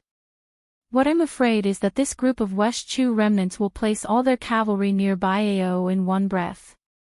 Yang Zhenqing sneered, "Of course not. Baiao can only place 3,000 cavalry. Any more and they can only put on a show. 3,000 cavalry plus 6,000 to 7,000 rebels in the city. They can defend the city, but if they take the initiative to attack, their brains will be kicked by a donkey. What I'm afraid of now is that they have their eyes on the supply line behind us. After the Qinshui River crossing, there will be another Qingyang Basin." Yang Huchen asked cautiously, "Father, should we retreat to the north bank of the Qinshui River crossing? With the river as a barrier, even if the enemy has the advantage of cavalry, they will not be able to use it. Whether we attack or defend, we still have the initiative. At most, we will just lose the first merit." Yang Zhenqing's face was as calm as water, but he did not say anything. At this time, a new group of scouts came back with military intelligence. They brought back a piece of news that made Yang Zhenqing and Yang Huchen, father and son, feel was absurd. Outside Baiao's strategic town, 2,000 light cavalry had begun to advance northward at high speed. Very soon, they would collide head-on with them. The speed of Jinan's infantry moving southward was moderate. They could not be said to be advancing step by step, but they were not flustered when facing all kinds of enemy attacks. They were far from being an exhausted army. Furthermore, under Yang Zhenqing's command, there were also 4,000 light cavalry that had been honing their strength for a long time. Yang Zhenqing felt it was somewhat funny. Where did the enemy come from? Did they read too many military books and become stupid? Did they think that when facing the expeditionary infantry, as long as they had cavalry in their hands, they could wantonly pounce on them? Yang Zhenqing smiled and ordered, "Huchen, let Wenqi be the vanguard and lead 2,000 cavalry. You personally lead 3,000 cavalry behind." If our 3,000 cavalry take the initiative to ask for orders, you might as well agree and let them pick up the merit. It's also good to see some blood. When they return to the capital, they can boast about it to their gang of friends. Also, let people pay attention to the movements in Qingyang Basin. These hotheads from West Chu who have been reading military books for more than 10 years may do something that makes people not know whether to laugh or cry. Yang Huqin took the order and left. Yang Xinqing rode the horse forward slowly and then climbed up a hastily built simple watchtower. The old general held the rough railing and was somewhat emotional. In the spring and autumn war, when two armies faced each other, the time, place, and people were advantageous. He had once fought side by side with several people from Beiliang, which was really pleasing to the eye. Yuan Zuozong's cavalry charge, even though they were inferior in number, in the eyes of the onlookers, they still had the momentum of a lion hunting a rabbit. Chu Lushan brought up the rear to block. No matter how many tens of thousands of people were chasing after him, this fat pig would never make people feel worried. As for Chen Jibao's army, he gave hundreds of precise orders in a battle. Every commandant in every camp was like an arm to him. The reason why the current emperor only had eyes for this little butcher was because it was Chen Jibao who had won the absolute victory against Yubaikue in the spring and autumn war in a battle of more than 100,000 soldiers. Moreover, he won without any hesitation, which was called clean and neat. Yang Xinqing sighed. How could the old man not know the surname of the greatest hero of the spring and autumn war? It was just that the cripple won on the battlefield and lost in the court. He could not blame others. Chapter 1161. Yang Xinqing made a sound of surprise. After the two cavalry armies with roughly the same number of people each broke into their own formation, the other side did not collapse like a landslide under Wen Qi's charge. They still had the strength to fight. The old general was originally worried that this was the enemy's plan to lure them in. Wen Qi was young and impetuous. If their cavalry suffered too many losses here, it would not be good. The old man laughed self-deprecatingly. After all, this is not the time when we fought West Chu. How could there be so many bloody battles to the death? Yang Xinqing quietly watched the situation on the battlefield. When the old man saw the elite cavalry that his son had secretly mocked as 3,000 cavalry charge out, he nodded. Huqin had released them to charge out at the right time. Wen Qi and the enemy's losses were about 2 to 3. Firstly, Wen Qi was not decisive enough when he had the advantage and could not immediately expand the results of the battle. Secondly, this batch of enemy cavalry should be the elite troops that West Chu had spent a lot of money to raise. They were trying to use a victory to boost the morale of the entire West Chu army. Yang Xinqing frowned. The 3,000 cavalry were charging with such a huge advantage, yet they were still so hesitant. In the old man's vision, the 3,000 cavalry were buried in a large pile of corpses. Their charging speed was clearly much slower. Their horsemanship was not good, but it was more likely that they were frightened by the sight of so many limbs and broken bones that were still alive a moment ago. In less than an hour, the clamorous cavalry had left behind more than 600 corpses. His grandson Yang Wenqi's cavalry had purposely opened up a path for them to pursue, while Yang Huqin continued to advance at a constant speed. After the initial discomfort of the 3,000 cavalrymen, their fathers were after all meritorious generals who had survived the battlefield. Only a generation had passed, and it was far from being completely diluted. The 3,000 cavalrymen were all descendants of generals, and under the careful protection of their personal squires, everyone fought to be the first. Yang Xinqing smiled and said softly, "At least there is a little bit of the bravery of your fathers and ancestors fighting for their lives on the battlefield." Yang Xinqing held the guardrail and his expression suddenly changed. The earth trembled. This was not the small-scale trembling that the Jinan light cavalry brought. It was the armored cavalry. The real heavy cavalry. It wasn't that Yang Xinqing didn't covet the kind of heavy cavalry that could intimidate people just by looking at them. It was just that she didn't have a big horse that could carry heavy loads, and she didn't have enough money to support and maintain it. Moreover, there were no real plains in her territory that she could gallop on. If she lacked one of the three, she could only dream about it. Owning a troop of over 1,000 heavy cavalry was an obsession that almost every cavalry general with real power couldn't give up. Yang Xinqing's face darkened.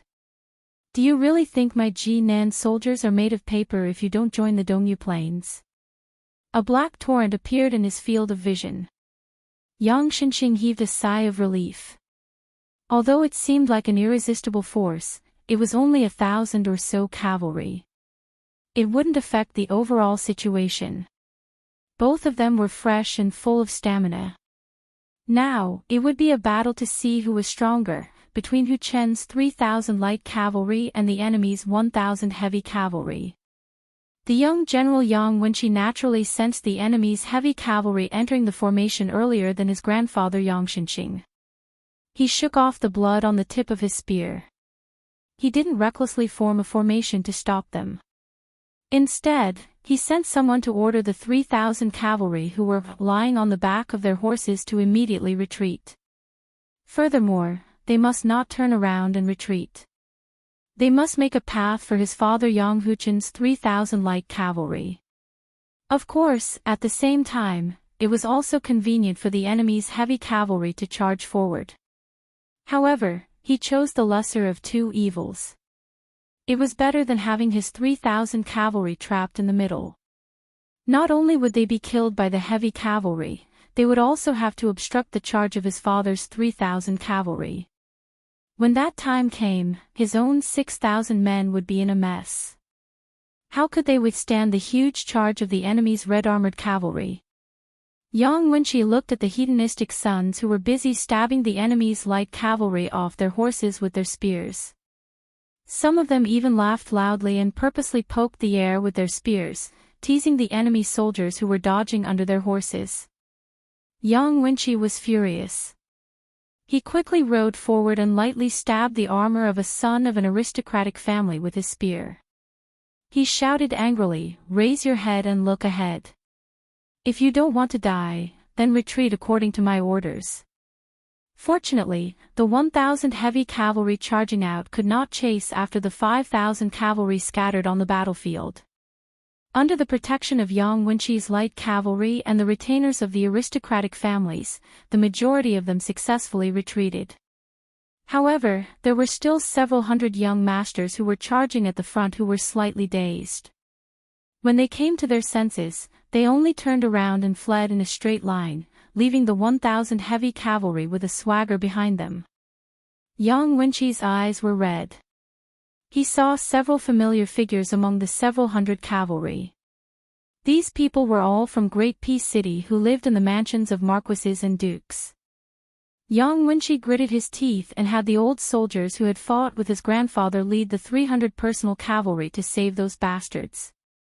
Yang Wenqi retreated in an arc, tears streaming down his face. He could not bear to look at the scene behind him. Yang Huchen rode at the front and shouted angrily, "Kill!" Yang Xinqing's eyes widened. His hands holding the railing could not stop trembling, his veins bulging. As the 1,000 heavy cavalry came out of the water, another 1,000 light cavalry charged out from the left and right flanks. Yang Xinqing was not an immortal, so he could not change the situation of the battle. Without needing him to say anything, the old soldiers of South Ji County started to form a defensive formation under the lead of their captains. A group of light cavalry of aristocratic families barely dodged the impact of the charging heavy cavalry. When they were retreating crazily from a different route, they still could not catch up with the black tide. They could only watch the heavy cavalry from the side as they kept leaping over their shoulders. The heavy cavalry was fully equipped with armors and carried only a spear. Their expressions could not be seen. Other than the muffled sound of horse hooves, there was no sound at all. Then, from the side of the battlefield, they saw countless South Ji County cavalries being knocked away by the heavy cavalry. Many of them were knocked away together with their horses. There were even 2 old soldiers of Yang clan who were pierced through by a spear, and their spears only created some sparks on the armor of the enemy cavalries before they slid away. Only those who were lucky enough to pierce through the gap of the bright red vest with their spears were able to knock the enemy off their horses. However, for those enemies who were destined to fall off their horses, their spears were still able to easily pierce through the South G County cavalries in front of them as if they were tofu. Looking from afar, rows of corpses that were killed on the back of the horses were brazenly knocked away, fell to the ground, and then were trampled into a pile of meat paste. Yang Xinqing's face was filled with disbelief. He widened his eyes and wondered why his side did not even have the strength to fight back. How difficult was it to train a heavy cavalry that was not a burden on the battlefield, but could decide the outcome with a single strike? Yang Xinqing was extremely furious. Half of it was because of the surprise brought to him, the general of an kingdom by the remnants of West Chu, and the other half was because the enemy had underestimated them when they chose to use the old soldiers of South G County as their breakthrough point. Chapter 1162. Because it was more than 5,000 words, it was a bit late. After the summer of the first year of Xiangfu, there was a piece of news that shook the court. The great general of an country, Yang Xinqing, faced an enemy of less than 10,000 people. The 40,000 Jinan elite soldiers were defeated again and again. First, he lost almost half of his cavalry and retreated to Qingyang Basin. Being attacked from the front and back, his cavalry was completely wiped out. After this battle, Yang Xinqing, who had lost his integrity in his old age, became a rat on the street. In Great City, other than the Ministry of War that Liu Baijie was in charge of, the other 5 ministries and 2 imperial censors all started wave after wave of accusations against the old general. They all had reason and evidence, saying that he had ignored the orders of the main general, Liu Xingxiang, and had gone south without permission. After going south, they revealed that this person was old. Not only did he not have a good command of the troops, he was also muddle-headed in the direction of the troops. Facing the remaining forces of West Chu, he was reduced to a state where he could not even take a single blow. Where was the invincible Li Yang? Where was the prestige of the nation? Yang Xinqing did not have the time to care about the unrest in the court. The old general and his 40,000 Jinan infantrymen that were still intact had become a turtle in a jar. Even he felt it was absurd and laughable. No matter how the white-haired great general tried to hide it, he still showed an aged appearance. The eldest son, Yang Huqin, had survived the cavalry battle more than a decade ago, but had lost an arm. His grandson, Yang Wenqi, had also been heavily injured in the battle 6 days ago. Even now, he was still lying on his sick bed with the stench of medicine. Yang Xinqing had never fought such a humiliating battle. It was not a big deal that Huqin's 3,000 light cavalry could not win against the 1,000 heavy cavalry. Victory and defeat were common in the military.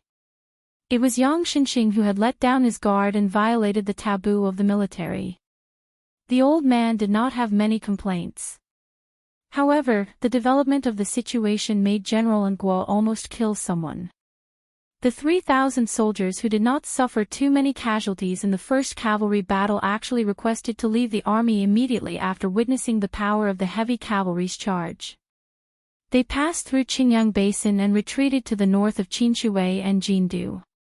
Yang Xinqing did not reject them. He only suggested that they slowly retreated with the infantry to prevent the enemy's light cavalry from launching an attack. Unexpectedly, after receiving the news, those bastards agreed to it verbally, brought their personal guards and retainers and fled to the north in the middle of the night. After receiving the news, Yang Xinqing had no choice but to move his camp and follow them to the north. He also ordered his grandson, Yang Wenqi, to dispatch almost all the cavalry to escort them. Yang Xinqing could only hope that the main general of West Chu, who was in charge of the eastern battle, could not seize the opportunity to separate their infantry and cavalry. He did not even hesitate to have the vanguard pretend to be attacking Biao's army. However, in the early morning of the second day, his grandson, who was covered in blood, only brought back a few hundred southern Ji cavalry. The 3,000+ chief culprits, his grandfather's soldiers, were safe and sound. Young Wuxia, who had a large piece of flesh cut off from his shoulder, wept silently. He said that the enemy's light cavalry were very good at night battles. They had split into several groups, and not only did they attack their hastily prepared southern G cavalry, they even purposely drove the 3,000 cavalry, who could not even be considered as useless, southward to disrupt their formation. Yang Wenqi's cavalry could only form a battalion of 300 men and sent them to their deaths in batches. Only then did they manage to protect the 2,800 men who deserved to die but could not die. After his grandson fainted, Yang Xinxing interrogated a few lieutenant commanders who were defeated and turned back. The old general was getting more and more terrified. According to them, not only were the enemy cavalry good at ambushing at night, they were also skilled in archery. They could even imitate the hunting tactics of Baimang barbarians in the outer perimeter. They did not get close to the enemy, nor did they stay far away. They always maintained a distance of 2 arrows, charging forward with 1 arrow, shooting out a rain of arrows, and then retreating. This kind of wandering tactic that lacked cohesion was not invulnerable. If his grandson, Yang Wenqi, had just left the 3,000 cavalrymen behind, he would not have had to pay such a huge and bloody price. After that, there were no more movements from Yang Xinxing's side. Only small groups of cavalrymen were wandering far away from the encirclement leisurely, shooting down the scouts who tried to send out military intelligence. Once Yang Xinxing showed any signs of movement, the enemy would quickly mobilize their cavalrymen and gather them at the green rice basin at the back. There were also 1,000 cavalrymen waiting in the distance, ready to charge forward. It was at that moment that Yang Xinxing finally realized that the enemy commander had never thought of competing with the southern G infantry. Instead, he had predicted the mentality of Yang Xinxing and the 3,000 cavalrymen with a special identity. First, he lured the Yang cavalry to attack, which would weaken their morale. Right from the beginning, he used the heavy cavalrymen to scare the wits of those profligate sons. He guessed that these bastards would disregard the overall situation and flee for their lives, and that the southern G cavalry would be forced to escort them. Then, he cut the flesh with a blunt knife and devoured the cavalrymen bit by bit. It could be said that Yang Xinxing had a whole new level of respect for the strength of the enemy. However, as a veteran of hundreds of battles, the old general had no fear in his heart. He had lost because Yang Xinxing had to take 2 risks in a row. The first time, he purposely gave them a military merit, and the second time, he wanted to save their lives. In the end, the price he had to pay was the death of the few thousand cavalrymen of southern G cavalry. After all, the old soldiers of southern G were brought up by Yang Xinxing himself. Even though they had suffered such a crushing defeat, the old soldiers of southern G were, after all, the soldiers under Yang Xinxing's tutelage. They didn't cry and wail. Instead, they quietly set up their tents in an orderly manner at a place where the river was dense and the water was abundant. They dug out 3 trenches, and behind the trenches was a 20 feet tall protective dam. Between the wide trenches, which were about the height of 2 men, they tried their best to cut off a large amount of tough tree trunks and branches, sharpened them and nailed them to the bottom. The tips of the trees, which had been roasted with fire, were arranged in a straight line, interweaving and connecting with each other. The soil inside and outside the trenches were all compacted. One after another, sturdy watchtowers rose from the ground, and tents were erected. The army of southern G had an ample amount of provisions, so they didn't have to rely heavily on the supply line behind them. Besides, the cavalrymen of Liang dynasty, especially at the end of spring and autumn, with the support of the unobstructed posthouse routes, the first class of elite soldiers could travel a distance of 100 miles in half a day. Also, when it was purely light cavalry, they could reach a speed that made people speechless. Lu Xingxiang's elite cavalrymen were said to be able to travel a distance of 300 miles in a day. It was even faster than Chu Lushan's 1,000 cavalrymen in the past. However, the latter was traveling on the Shu road after all. As for the posthouse cavalrymen, they were not included in the list. Regardless of how many post-house stations were reduced in Liang dynasty due to the complaints of those civil officials who were desperately complaining about being poor, the post-house routes in the southern region of Jingji were still unobstructed. This was the source of Yang Shenqing's confidence. All he had to do was to wait for the reinforcements. Before that, they would not be besieged to death, and there was no need for southern Ji army to act in desperation. However, Yang Shenqing was still exhausted, and his mind was even more haggard than when he was fighting on the battlefield. In order to appease those sons of wealthy families in the capital who were hiding and crying for their parents, the old general, who had already suffered a great loss in the war, did not even dare to speak harshly. He knew the reason why the Assistant Minister of War, Lu Xingxiang, had so little military power in his hands. It was because those old civil officials in the capital had been secretly hindering him. When an army was sent to war, it was not something that could be settled by just one general, or even one Ministry of War. If the Ministry of Revenue wanted to delay the march, they could find dozens of excuses to delay the march, and no one could find a reason to refute them. The fathers of 1,000 sons of wealthy families in the capital had joined hands and created a mess in the imperial court of Liang dynasty, making it impossible for Lu Xingxiang to quickly control the entire army. However, after he learned about the battle in Qingyang Basin and learned that his sons and grandsons were trapped, he was able to help the fate of the 6 divisions become extremely smooth overnight. The reason why Yang Shenqing had brought along the cavalry army, which looked like a golden jade on the outside but was actually rotten on the inside, was because the old general knew better than anyone else that the imperial court of Liang dynasty was a needle hidden in silk floss. However, Yang Shenqing did not expect the enemy's main general to be so insidious and ruthless. As Yang Shenqing expected, in the imperial court of Taiyan City, although countless people were denouncing Yang Shenqing for his crimes, the Minister of War, Liu Baijie, who had not been able to say anything during this period of time, suddenly seemed to be a man of his word. Those officials who had previously felt that Yang Shenqing's 40,000 and Yan Jinchuan's 30,000 and 70,000 men and horses were making a big fuss over a minor issue, and that it was equivalent to killing a chicken with a butcher's knife, changed their faces overnight. They all spoke in unison about the craftiness of the remnants of West Chu and that they were preparing to fight to the death with the imperial army on the front line north of Chaohui. They needed to send another veteran general with meritorious service to the battlefield. Lu Xingxiang. As the commander-in-chief, he had allowed Yang Shenqing's troops to be besieged. This was an extreme oversight. He was not punished only because it was not appropriate to change the commander-in-chief at the last minute. Liu Baijie's suggestion was drowned out by the ferocious discussion in the imperial court. Lu Xingxiang needed to atone for his crimes through meritorious service.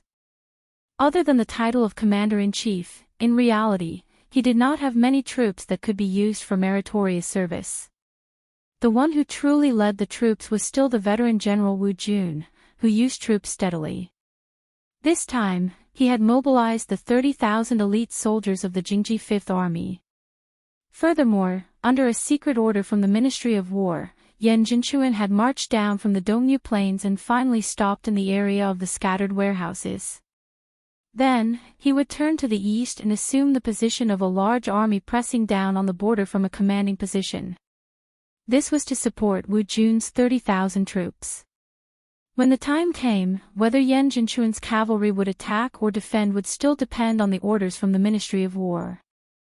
Chapter 1163. Outside Yulu Pass, Lu Xingxiang was still oblivious to the mobilization of troops from Guangling Road in the south. However, the criticism from the capital in the north kept entering his tent, creating a bleak atmosphere of instability. The few officers and commandants who were originally diligent and courteous at Yulu Pass were nowhere to be seen these days. Lu Xingxiang sat on the grass outside the camp. Beside him was Guo Dongfeng, who had been feeding the horses recently. Guo Dongfeng said angrily, "Does this Tangshi sword immortal eat shit? He has already become the Minister of War, yet his words are worse than a fart." Lu Xingxiang said calmly, "Liu Baijie still has some conscience. He even spoke a few words of justice for me and suggested that I lead the troops down south. Guo Dongfeng sneered, conscience. Then why didn't he put in a good word for that old fool Yang Shenxing? The 6,000 cavalry that he had painstakingly accumulated for more than 10 years were sent to their deaths in less than 10 days because of those hedonistic sons of rich parents. In the end, he didn't even have a good ending. Lu Xingxiang smiled faintly and said, Lu Baijia isn't stupid, and the people who curse in the imperial court aren't really stupid either. There are many things that you know are one thing, but when you say it out loud, it's another thing. As long as Lu Baijia wants to stabilize his position, he has no choice but to work hard without complaint, robbing Peter to pay Paul. If Gu Jiantang was in the Ministry of War, this would not be the case. Of course, if Great General Gu is in Great Peace City now, there will be no day for me, Lu Xingxiang, to shine. Guo Dongfeng snorted coldly. West Chu's main general must have water in his head. He treated the front line of the Baiao army as a battlefield to compete in military strength. Did he really think that everything would be fine after eating Yang Shenxing's 40,000 southern Ji soldiers? Lu Xingxiang glanced at Guo Dongfeng. The civil officials in the imperial court are stupid, so are you? Guo Dongfeng was stunned. He said with a shocked expression, did West Chu really plan to eat Yan Jinchuan's 30,000 cavalry from the beginning? Can they? Yan Jinchuan is not Yang Shenxing. Are they not afraid of choking to death? Could it be that Chao Chongqing is going to personally take action? Lu Xingxiang looked into the distance and said with a cold smile, you better open your eyes wide and watch carefully. I have a feeling that in this battle, a few young people will emerge from West Chu who will become your mortal enemies. Guo Dongfeng chuckled. That's a good feeling. 30 li north of the scattered warehouse, Yan Jinchuan's 30,000 cavalry deliberately slowed down as they went south. The scouts reported that there was an enemy army 5 li away. All of them were light cavalry, no less than 20,000 cavalry. Vast plains, vast battlefields. The autumn wind whistled, and the banners fluttered. The usually stoic old General Yan raised his head to look at the bright red Yan character on the flag, then turned back to look at the fearless Yan family members.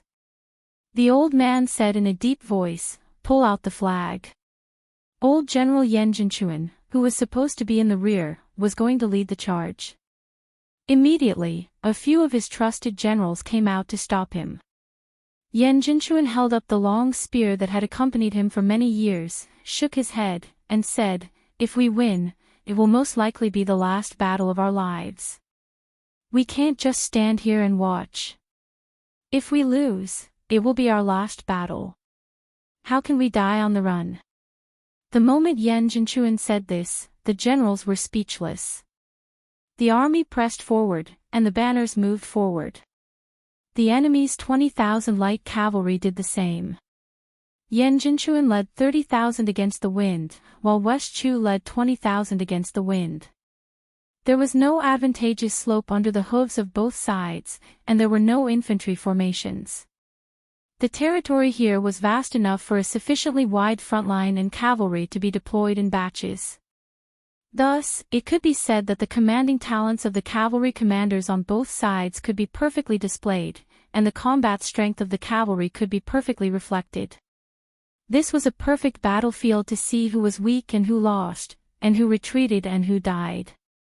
There was no chance of luck. Almost at the same time, two bugles suddenly sounded out, resonating with each other, majestic and sorrowful. Exactly the same, after the first row of cavalry from both sides charged out, the second row immediately launched a ferocious charge. The spacing between each row of warhorses was almost the same, so it did not affect the charging speed of the cavalry at the back. The horizontal front lines of both sides were about the same length, but because Yan Jinchuan's cavalry had the advantage in numbers, they had more depth. A number of cavalry suddenly appeared in the distance between the two armies.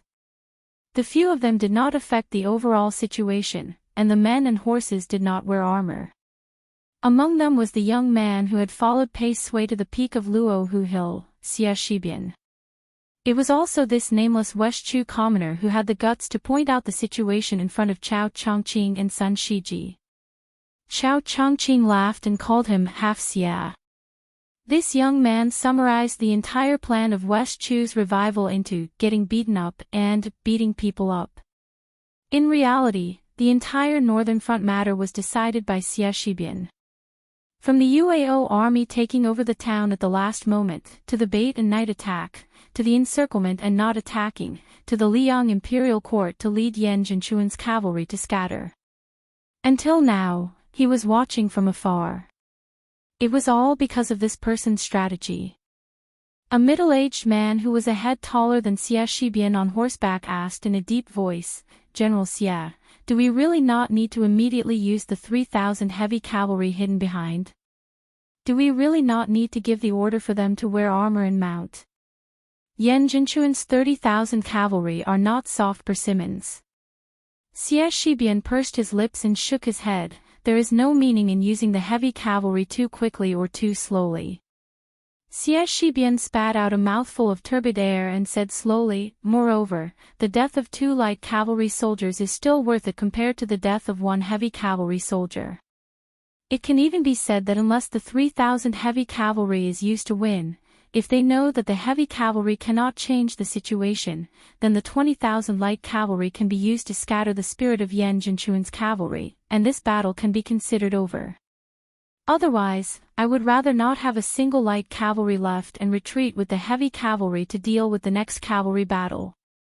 The man glanced at this young commander, who was definitely not famous in the Liang court, and laughed.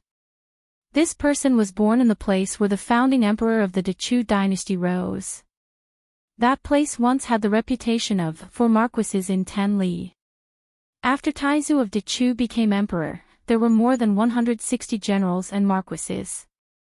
That place had as many as 46 of them. There was the custom of every family sewing cloth to make a marquis tiger for their newborns. It was the beautiful hope of the old saying, although a tiger cub has not formed a pattern, it has the aura of a bull. However, this young man named Xia Shibian was definitely not one of those descendants of generals and marquises with illustrious military achievements.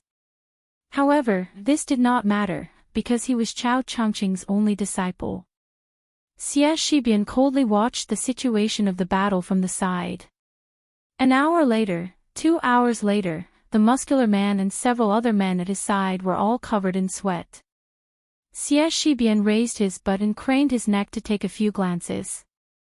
His lips moved slightly as he muttered to himself. He was still waiting. The men who had participated in the spring and autumn war all began to have anxious expressions. On the battlefield, their side had lost 5,000 cavalry, and Yan Zhenchuan had also lost more than 6,000. This was a battlefield where no one had retreated, and neither side had been defeated. Compared to the total number, such a large number of deaths, and the fact that they were still fighting to the death, was simply shocking. This was because in battles where cavalry were in a stalemate, the true casualties would often occur when one side was defeated and retreated. At that time, the number of casualties would truly increase. The brawny man who was drenched in sweat pulled at his collar and punched the horse's back heavily. Xia Shibian was still expressionless. The muscular man glanced at the sky and softly said, "General Xia, if you trade life for life, we will lose." Xia Shibian grunted softly, still unmoved. Another man said angrily, "I will mobilize the cavalry to rush to the front." "I am not as cold-hearted as you, Xia Shibian." Xia Shibian acknowledged and said calmly, "Wei Hong, if you dare to go, I will dare to kill you."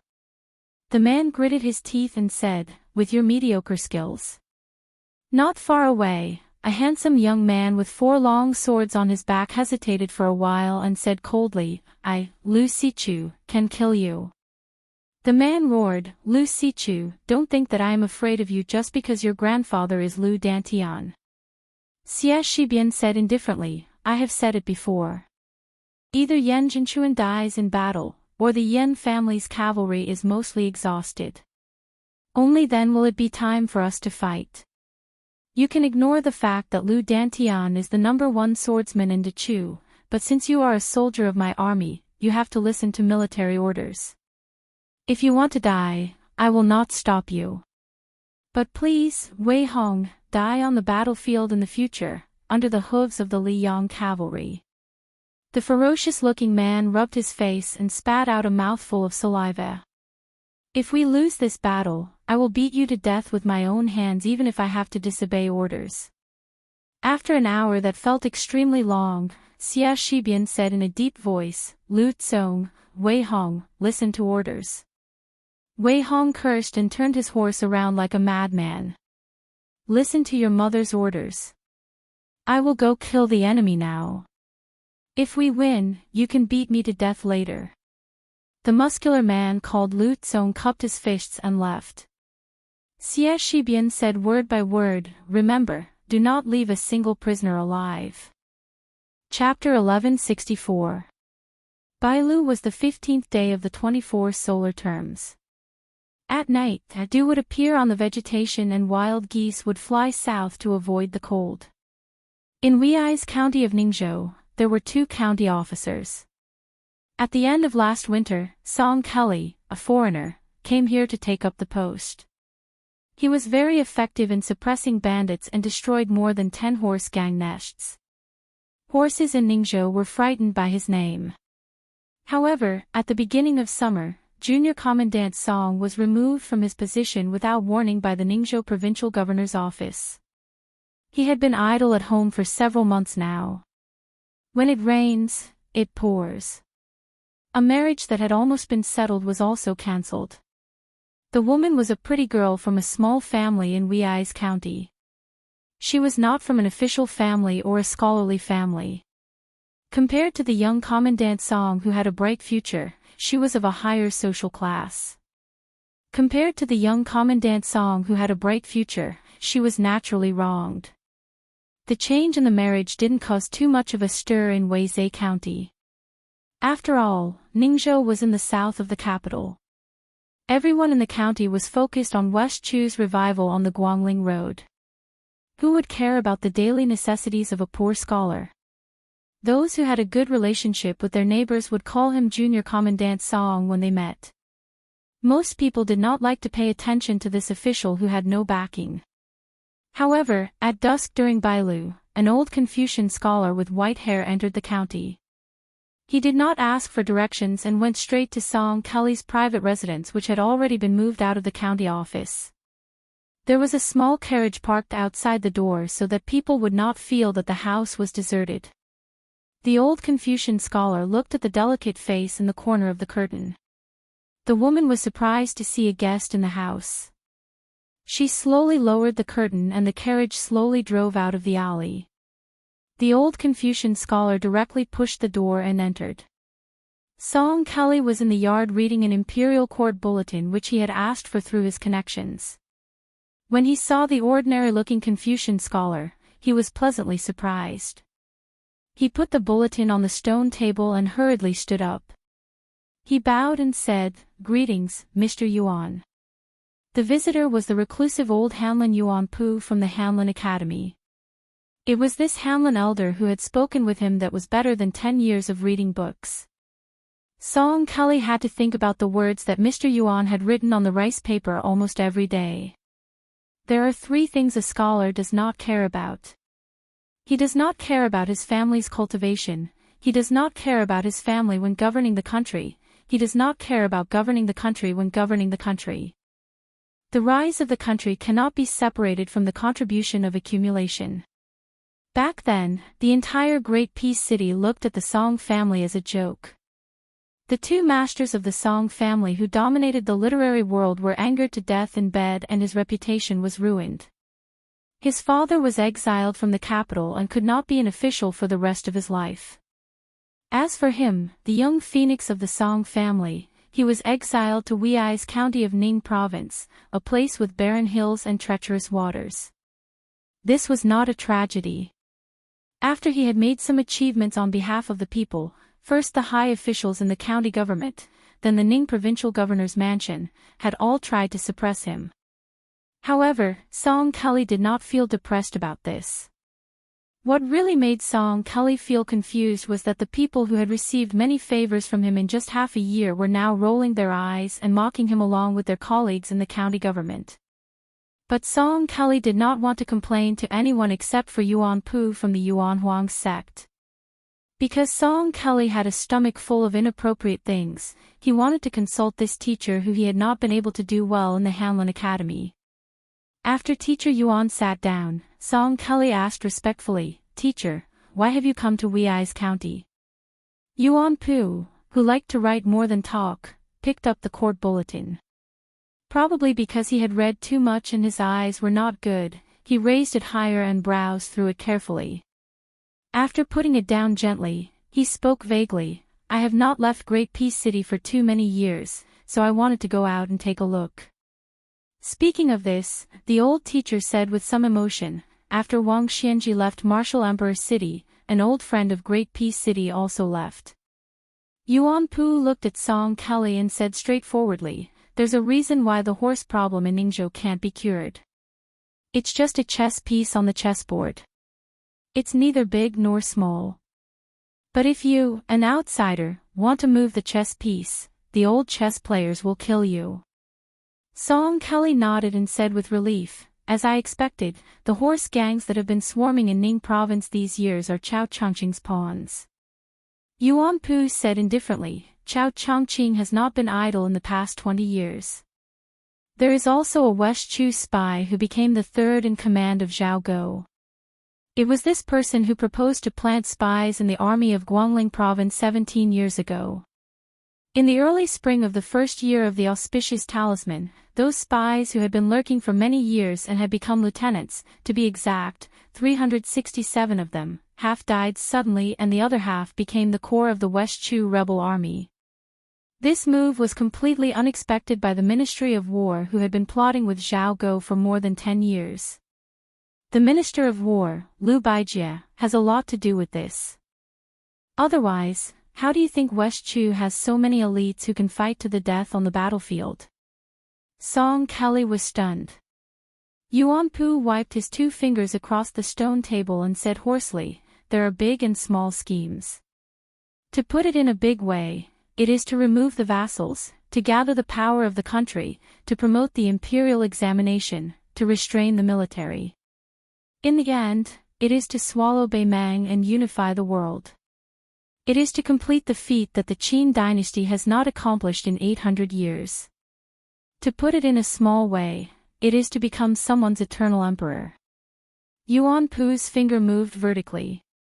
"To put it in a small way, it is to force the king of Beiliang to use all his assets to contain Beimang. It is to limit Gu Jiantang to the northern front. This is an overt scheme. To use West Chu as bait to waste the power and ambition of the vassals, including the king of Guangling, to weaken the local military power of Gu Lu. It is also to use this to bait the king of Yanqi, Zhao Bing, who has the geographical advantage. This is a scheme. 2 generations of northern Liang princes. What's frightening about them is that they have 300,000 strong soldiers. What's respectable is that the father and son have power in their hands, but they won't rebel. What's pitiful is that regardless of whether you're Northern Liang rebels or not, the imperial court of Liang wants your Su family to go bankrupt." Yuan Pu spread out his palms and wiped them on the table. "Life is helpless. Just like Su Shao trying every means to kill me, but even if he has an army of 300,000 groups of death warriors going to the capital, he still can't kill me.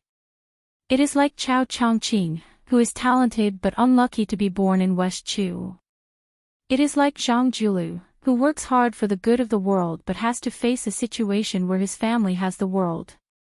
It is like Su Fingnian, who defeated Wang Xianji but has to face the million cavalry of Beimang. Their helplessness, compared to you, Song Kelly, is it greater or lesser?"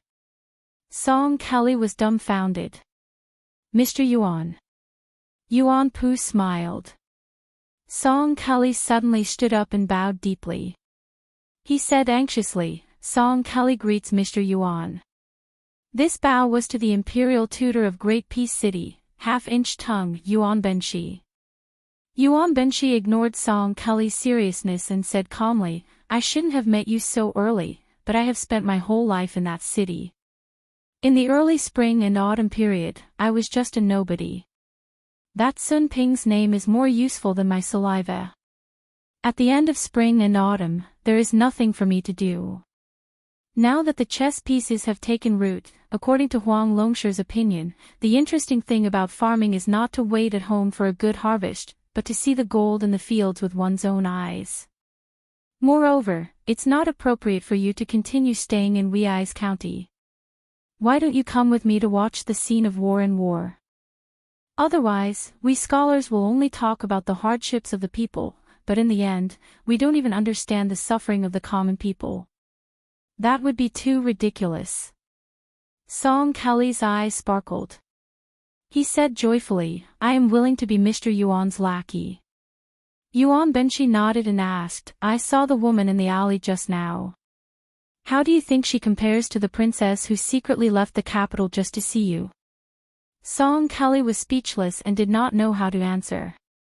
One was a beautiful princess, the other was a pretty girl from a humble family.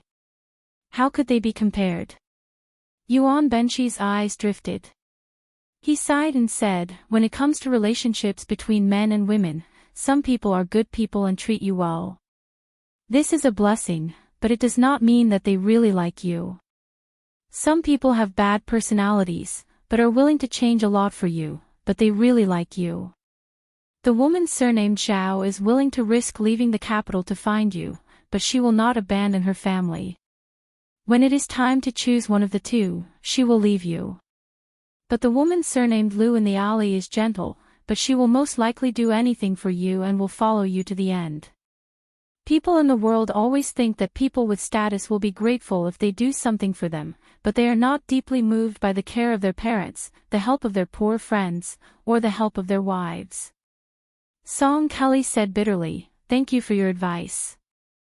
Yuan Benshi suddenly sat back on the stone bench. Talking is more tiring than doing things. Bring me wine. Song Kelly quickly ran into the house to find wine. Yuan Benshi said to himself, if it were not for Bei Mang, with 300,000 Bailiang, what would West Chu do? What would Zhao Bing and Zhao Yi and the other princes do? Yuan Benshi said self-deprecatingly, I am also helpless. Chapter 1165. A carriage leisurely drove towards the granary. The coachman was Song Kelly's delicate servant. Yuan Benshi, who sat in the carriage, kept the curtain drawn and looked at the formation of geese in the sky, lost in thought. The bird that sticks out takes the brunt of the wind. But no matter if it was a family, a clan, or a country, there would definitely be someone who would stand out. After Song Kelly left Wuxia County, there were no more imperial court bulletins to read. However, Mr. Yuan would talk to him every once in a while, intentionally or unintentionally, revealing the secrets of heaven. Song Kelly believed him without a doubt. The Battle of the Scattered Cavalry was the first great defeat the emperor had suffered in the territories south of Great Peace City after he ascended the throne. During the Yonghui era, they had gone to Nanzhao twice. Although they had returned without any achievements, they had won and lost several large and small battles. In the battle of the first year of Xiangfu, the great general Yan Zhenchuan had died in battle and 30,000 elite cavalry had been completely annihilated. There was no way to cover this up anymore. The Liyang court was terrified. If it was said that Yang Xinqing being trapped could be understood as underestimating the enemy, then the Yan family's cavalry and the West Chu rebel army had met force with force without any tricks. The result was a crushing defeat, forcing the court officials to reevaluate West Chu's strength. Song Kelly, who wholeheartedly served his country, was even more worried. It was only when Mr. Yuan spoke to him openly that this young phoenix of the Song family truly understood the treacherous nature of the imperial court. Did you see something? Yang Xinqing's 40,000 southern Ji soldiers, the 5,000 to 6,000 newly created cavalrymen, and Yan Zhenchuan's 30,000 elite cavalrymen guarding the capital are all someone's army? Song Kelly exclaimed, but isn't the price a little too high? Yuan Benshi smiled faintly. On the court side, it's mainly the Ministry of War and the study where the daily manager works. These places don't think that Yang Xinqing and Yan Zhenchuan, the two veteran generals with meritorious service, will be defeated. They should have lost after the backbone of West Chu, Chao Chongqing, showed up. However, since the capital's military seems to have suffered a heavy blow, then what reason does Prince Guangling, Zhao Yi, have to not make any moves? Song Kelly sighed, first restraining the military, then removing the vassal state is a matter of course. This is an open conspiracy. Yuan Benshi did not comment.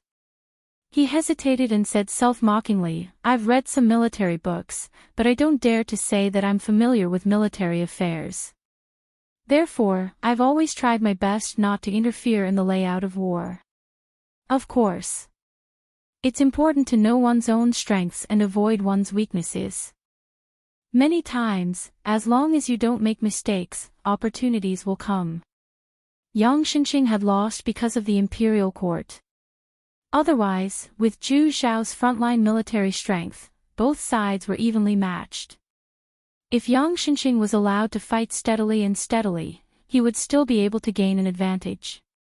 However, Yang Xinqing had been fighting wars for most of her life. When she got older, she no longer thought of herself as a feudal official. Instead, she thought of herself as a courtier. In the end, it was reasonable that she lost outside of the battlefield. Song Kelly, you must learn from this. Song Kelly nodded vigorously. Yuan Benshi continued, Yan Zhenchuan was implicated by Yang Xinqing and had no choice but to retreat to the south. West Chu's cavalry waited for him to exhaust himself. Then, unexpectedly, 3,000 heavy cavalry appeared at the crucial moment to disrupt the situation. The more Yan Zhenchuan managed his army and the more his soldiers fought to the end, the more they fell into West Chu's trap. With Yan Zhenchuan's experience, he would have guessed that West Chu's 20,000 light cavalry had an ambush behind them. He just didn't expect that the 20,000 cavalry would be defeated by the 30,000 cavalry. The imperial court made one wrong step after another, while West Chu took one step after another. It seemed like West Chu had a successor. The Ministry of War had a record of several youths and 4 of them were the best. 2 of the 4 had appeared. The Pei clan's Pei Sui was in charge of government affairs. This person was young and old, with a profound family background, but he was lacking in spirit. Su Yunxia, who led 20,000 light cavalry to fight to the death with Yan Zhenchuan, was full of spirit. However, he couldn't grasp the timing of the heavy cavalry's attack. It seems that the northern front is the work of Ko Jianghuai or Xie Shibian. Song Kelly said slowly, I've heard of Ko Jianghuai.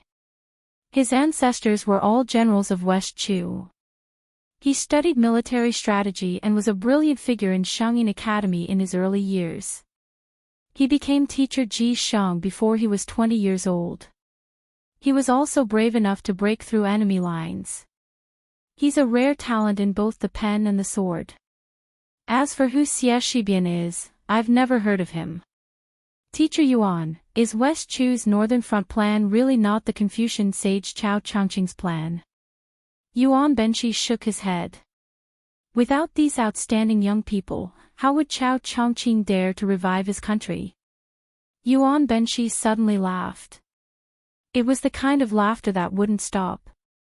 Song Kelly was stunned. His impression of Teacher Yuan was that he was calm in the face of change. He had great wisdom, but he was shrewd and rarely revealed his true feelings. After laughing heartily, Yuan Benshi took a sip of wine and said, I've been cooped up in the Hanlin Academy all my life.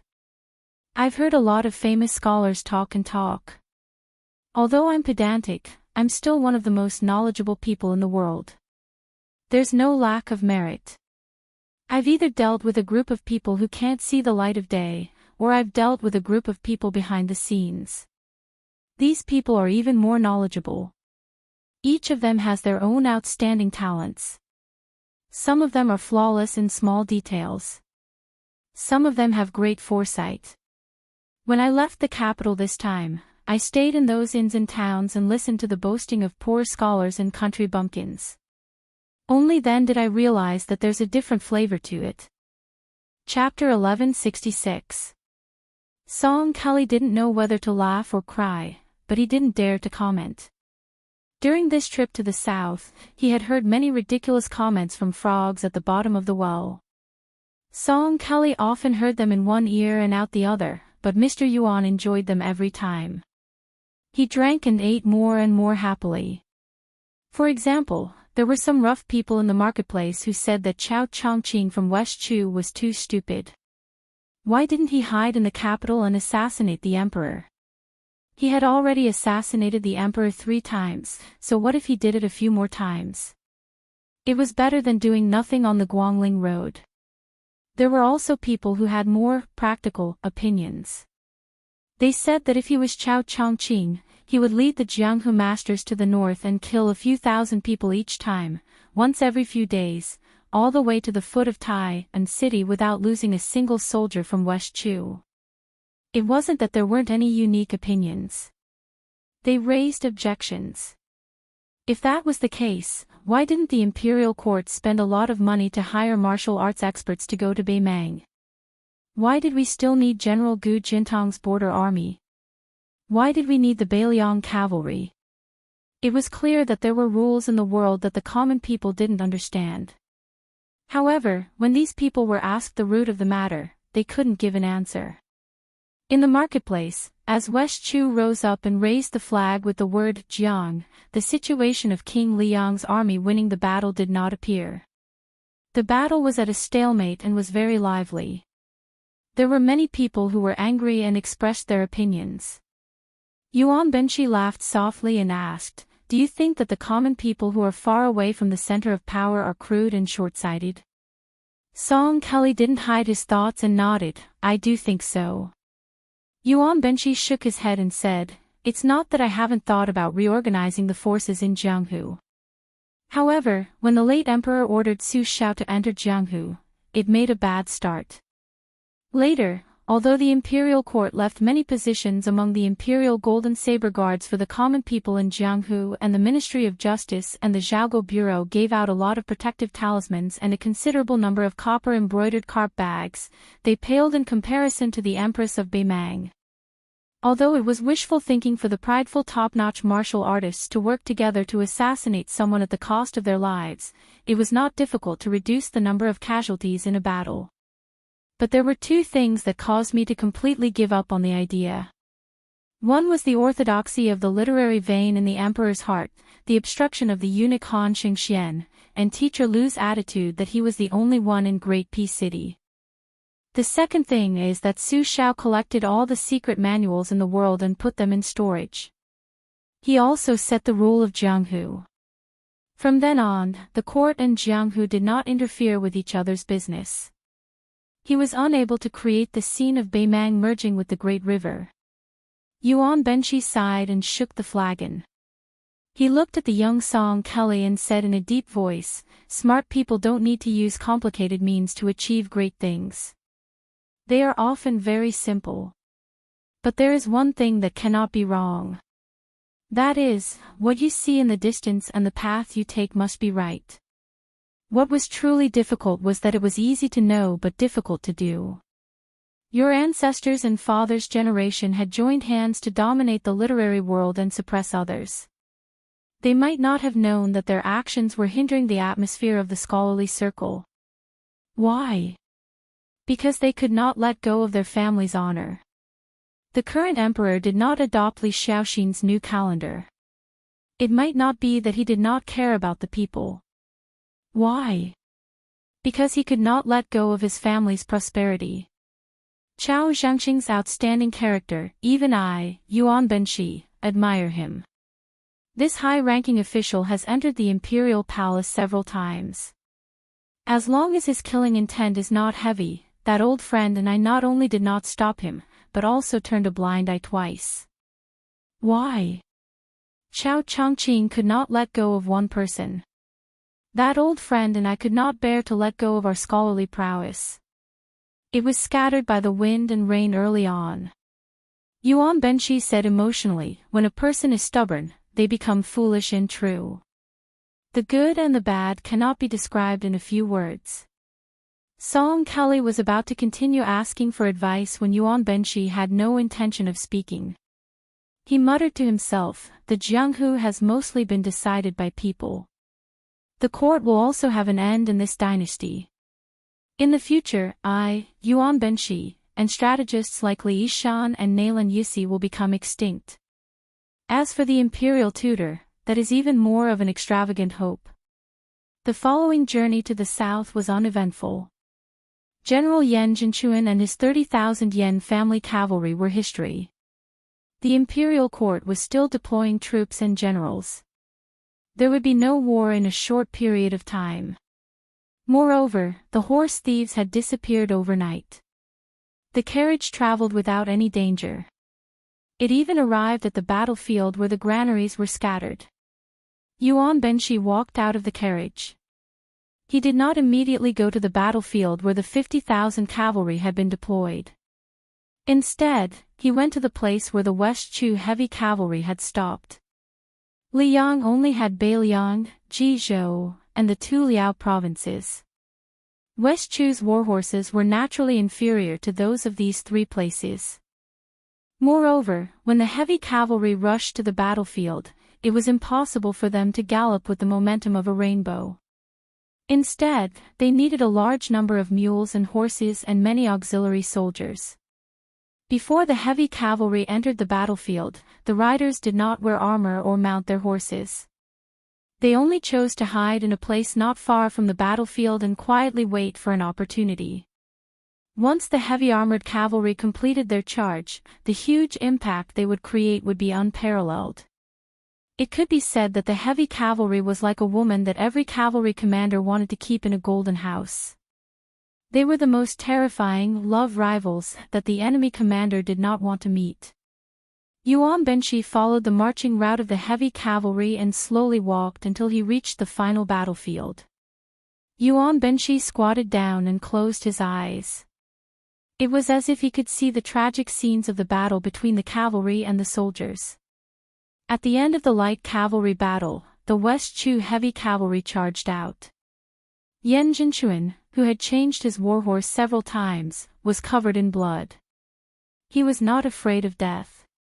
He led the few remaining personal guards who had been protecting him and took the lead to meet the heavy cavalry. Those who had horses continued to fight on horseback and made one last charge.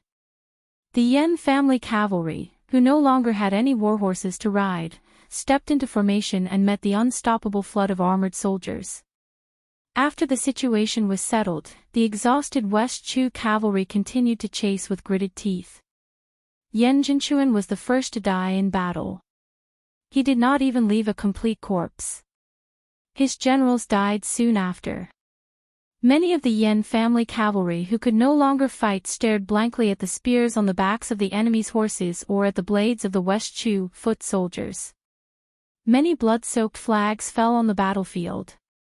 Some of the cavalry tried their best to grab a corner of the flag before they died.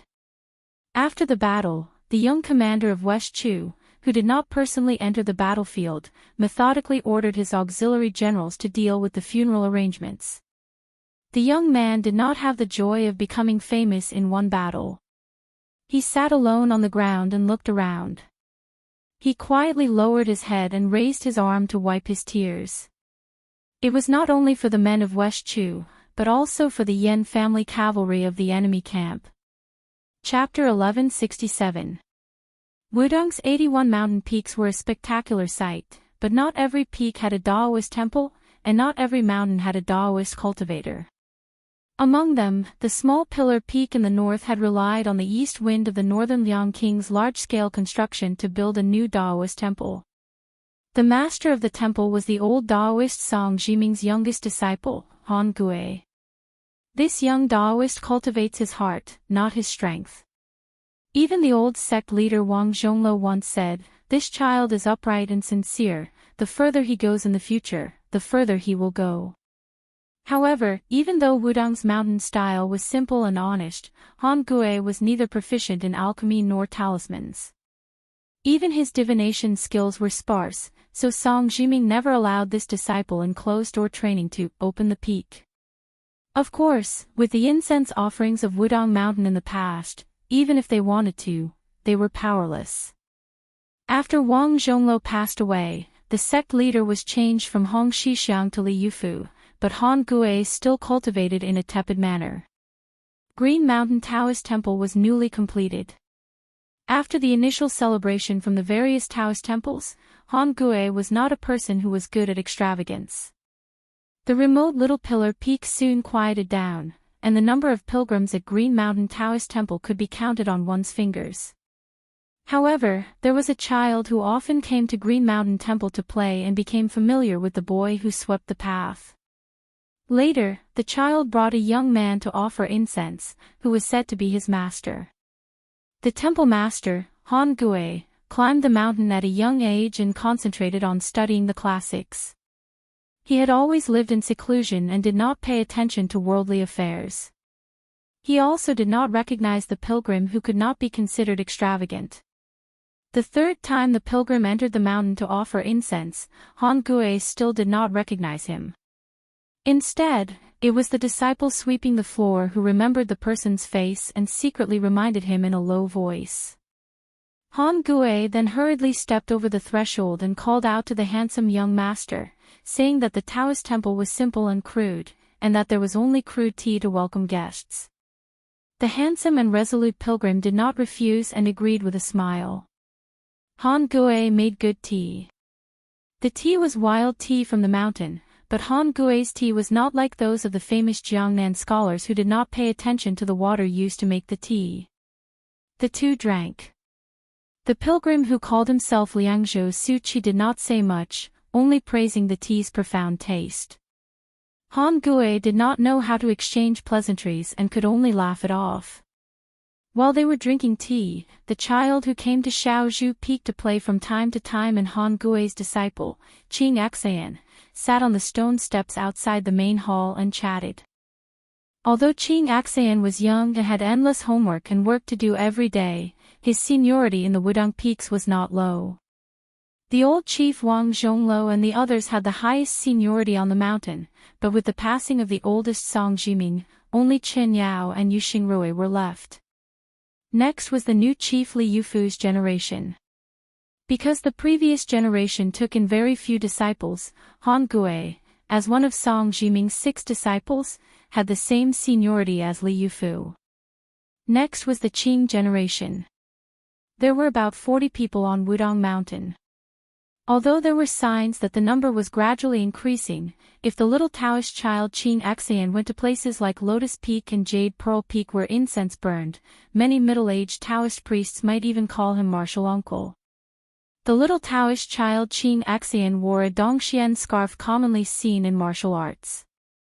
There was an inch of cotton folded on top of the scarf, and auspicious clouds were drawn on the surface of the scarf. It hung down like a bamboo slip, inspired by the immortal Lu Zhu. At this moment, the little Taoist child was talking to his new peers about the art of nourishing one's health, which he did not fully understand. Today is the autumn equinox. My sect's ancient book, True Theory of Heavenly Essence Nourishment, has recorded that the thunder has stopped and the yin qi has gradually increased. My generation should lie down early and rise early. Moreover, my master said that the hot and dry autumn is also divided into warm and dry, cool and dry. We should climb high and look into the distance, diligently breathing in and out, knocking our teeth and swallowing. The art of nourishing one's health, in general, is the word restraint. Listening to the little Taoist child's genteel words, the other child babbled indifferently. However, he asked curiously, since there will be less thunder in the future, will there be more demons and ghosts? Then won't you Taoists be busy going down the mountain to get rid of demons and ghosts? Qing Xian rolled his eyes. A chicken talking to a duck, he was a bit angry. The child who knew he had made a mistake scratched his head, not knowing what to do. In the end, Qing Axian didn't bicker with this guy. Suddenly, he had a gluttonous look on his face. He even wiped the saliva from the corner of his mouth and said in a low voice, "De Long, let me tell you. There's a large persimmon forest on Little Lotus Peak. It's going to be completely red soon and very delicious. I've already discussed it with a few senior martial brothers and martial nephews on the other peaks. When are we going to pick persimmons? Do you want to go? If you want to go, I'll count you in." De Long said in surprise, "Little Lotus Peak. Isn't that the place where your previous sect master, Immortal Hong, cultivated alone? You also dare to go steal persimmons?" Qing Axian shrunk his neck and carefully glanced at his master. Then, he lowered his voice and said, "Before young martial granduncle ascended, it wasn't a problem for us to pick persimmons. Young martial granduncle would even personally help us pick persimmons. Alas, it's a pity that after young martial granduncle ascended, martial granduncle Qin, who was in charge of discipline, didn't let people go there. Some time ago, for some reason, he even issued a ban on the mountain. However, the persimmons there are really very sweet and very delicious." At this point, the little Daoist's eyes suddenly turned red. He hurriedly raised his sleeve to wipe his eyes. Yu De Long laughed mischievously and said, "You want to eat persimmons and you want to cry. Can't you be a bit more mature? It's fine, I'll hurry and pick them for you tomorrow. I guarantee you'll have enough." The little Daoist glared at him. "I just miss our young martial granduncle." On this side, there were persimmons and young martial granduncle. On the other side, Han Gui naturally knew what was going on. He sighed and was somewhat absent-minded. He still remembered when he chanced upon young martial uncle who rode and herded cows. Every time he saw juniors like them, if it was this season, he would always find a way to take out a few bright red persimmons from his sleeve. Before handing them over, he wouldn't forget to gently wipe them with his sleeve. Su Qi, or rather Su Fengnian, said softly, "Daoist Han, I know a little about geomancy. I also know that Little Pillar Peak's mountain terrain and water veins are dense. It's also one of the few blessed paradises in Wudong Mountain.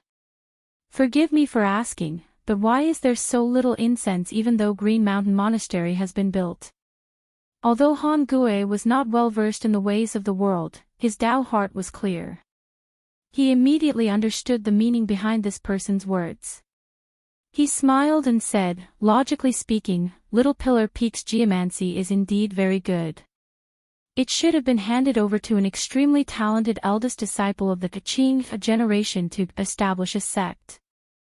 However, young martial uncle probably joked with me back then, saying that Little Pillar Peak's osmanthus flowers were especially fragrant and topped all the other peaks. Since I have the word osmanthus in my name, I should have it in my life. To be honest, without mentioning anything else, just the statues and tables in Green Mountain Monastery are all cast in copper and distilled in gold. It's not cheap. I'm not afraid of being laughed at by young Master Su, but I'm really afraid that the thief will remember it.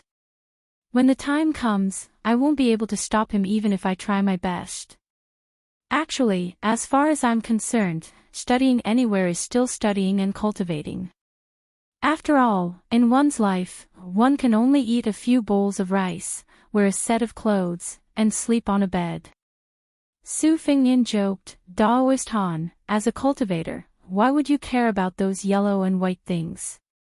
Shouldn't it be that as long as it's a worldly possession, you shouldn't care about anything?" Han Gui laughed heartily and waved his hand, "Wrong, wrong. Immortals are still half human.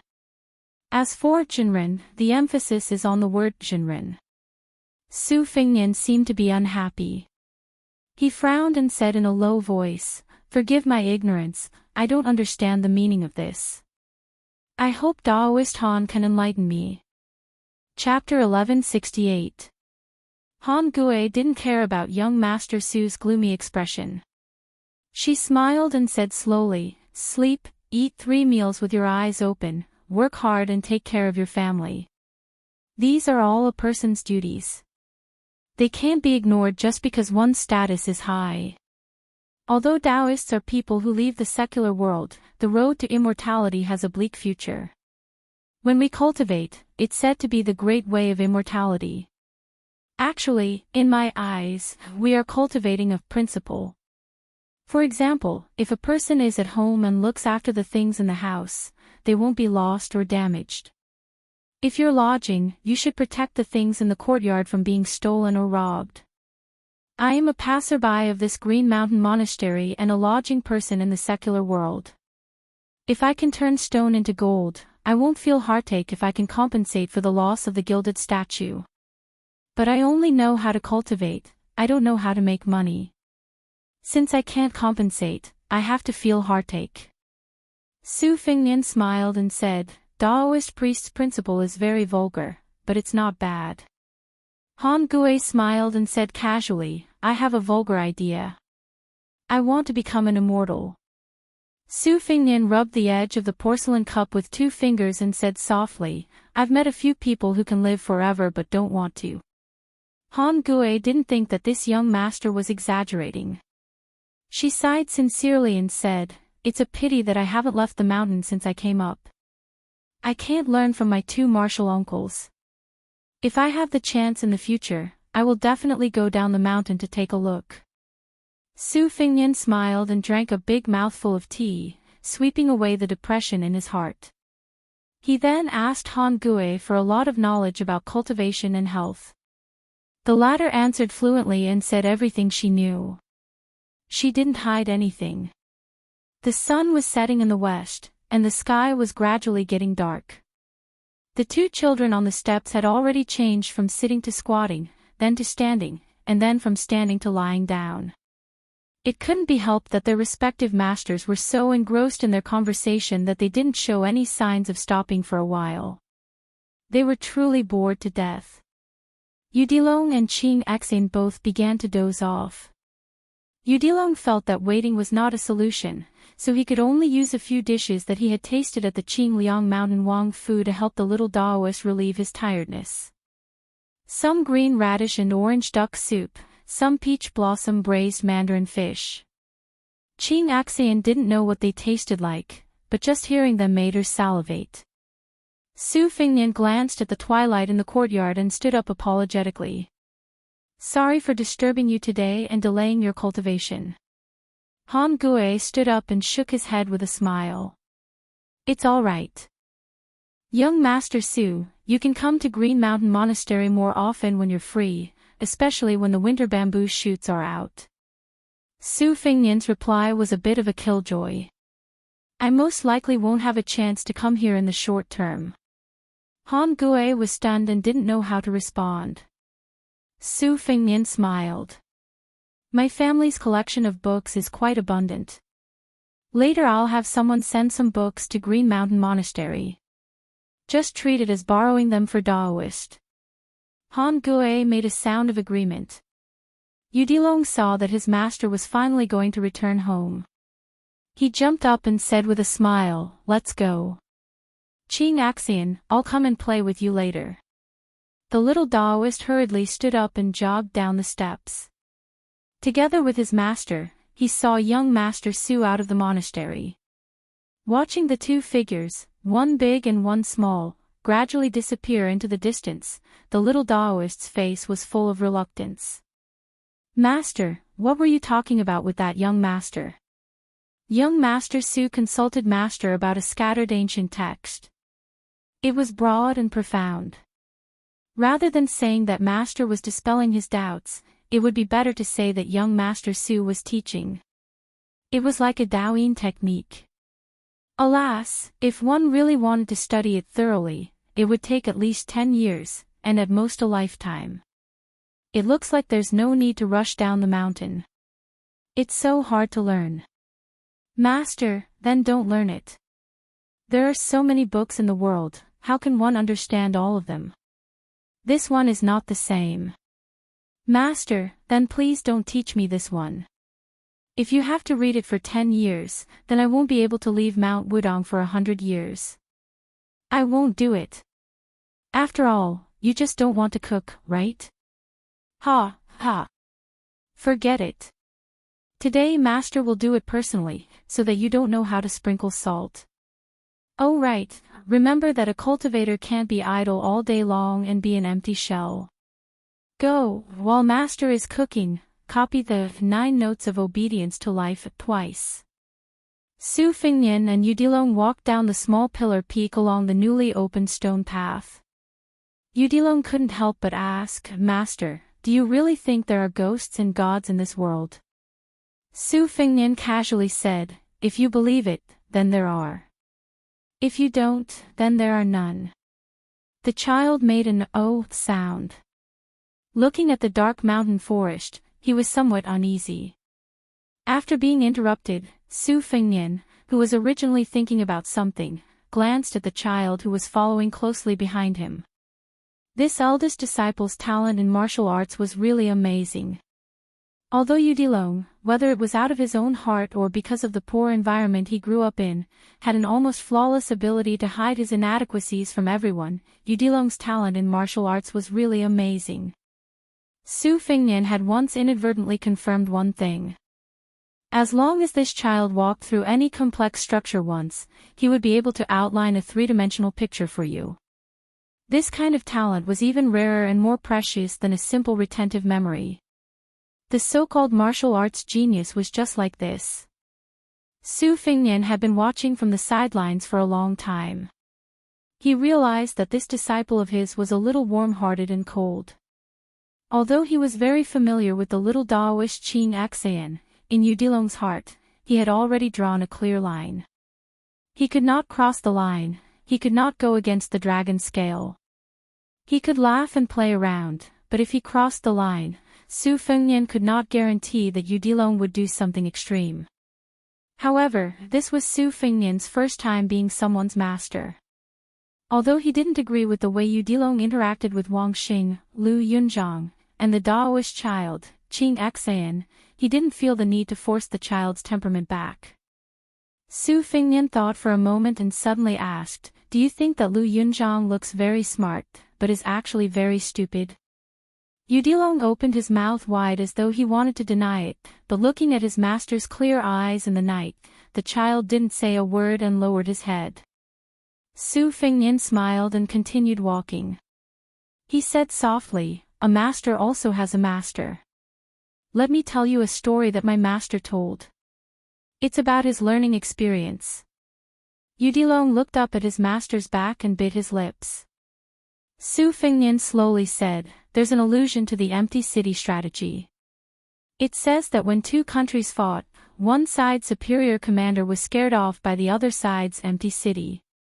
After layers of embellishment, the former was reduced to a joke, while the latter was revered as an immortal. When my master read this when he was young, he also yearned for the latter's strategy. When my master read this allusion again when he was young, he was puzzled. It was only an empty city. If he was the latter, he could have sent a small number of troops to act as suicide soldiers to investigate the situation inside the city. Since he could think of this, why couldn't the future great Feng Emperor, who would usurp the throne in the future, understand? Therefore, my master had huge doubts about this allusion. He began to flip through many official and unofficial histories. He finally discovered the truth. The situation the latter was in at that time was that once he defeated the former and destroyed the enemy country, he would have achieved irreversible merit. His merit would be so great that it would shock the emperor to the extreme. He could only retire at home and retire for the rest of his life.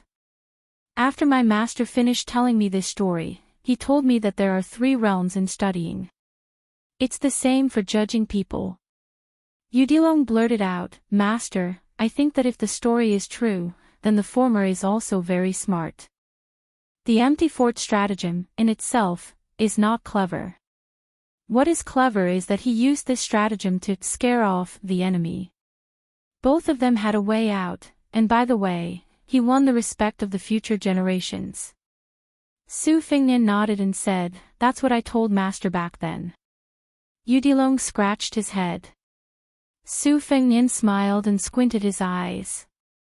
he said, but master immediately slapped me on the head with a duster and scolded me. Being smart is superfluous and not beneficial. I used to feel wronged. Is it wrong to think that I'm smart? Su Fengnian, with a gentle expression, continued, smart people should use their intelligence in the right place. Life between heaven and earth should be beneficial to the world. Even if you don't have the heart or the ability, you shouldn't bully others. Yudilong said softly, Master, don't worry. Even if I learn profound martial arts, as long as people don't bully me, I will never bully others. Su Fengnian exhaled and said, you need to have many friends, but not brothers. If you meet someone who can be your brother in the future, you must treat them sincerely. Master didn't do a good job. I hope you can do a better job in the future. Yudilong seemed to understand, but he still nodded. Chapter 1169. Wudong had several incense-worshipping paths in and out of the mountains. After leaving Shaozhu Peak, Su Fengnian and Yudilong were on their way to the main peak. At the deep ravine of Leigong Stream, they coincidentally met an acquaintance. The old Jinren Qinyao was leading a pair of master and servant up the northern divine path. Su Fengnian went up to ask and found out that the two foreigners admired Wudong's prosperity. After entering the mountain, they lingered and forgot to return. The further they went, the more remote they became. Fortunately, they met Qinyao. On the way out, the old Jinren and the middle-aged Confucian scholar talked happily. Fortunately, it was the 15th night of the full moon. Under the clear moonlight, the night road was not too bad. Su Fengnian was not in a hurry to return to the elephant washing pond. Together with Qinyao, he sent the pair of master and servant to the one-track-minded, divine path. The Confucian scholar obviously did not know that Qinyao was the Jinren of Wudong Mountain. He only thought that Qinyao was an old Taoist from a poor Taoist temple. But seeing that this old Taoist was not ordinary, the Confucian scholar who claimed to be from a Gongnamdu family treated him with respect. With Su Fengnian's discerning eyes, he immediately saw through the clues. The scholar's clothes were simple, and the young man carrying a book did not show off his wealth and arrogance. But the jade pendant hanging from the young man's waist was not ordinary. It was in the shape of a reclining deer turning its head, outlined by a yin line, vivid and lifelike. It was truly a rare item that had been passed down for thousands of years. As for the bamboo bookcase, it was also shiny.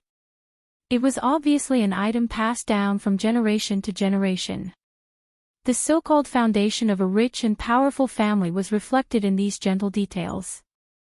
Along the way, the middle-aged Confucian scholar asked Qinyao about scriptures such as Dao Shu Qi Zhen Zhang and Zhua Dong Zhen Jing Massage Daoyin Formula.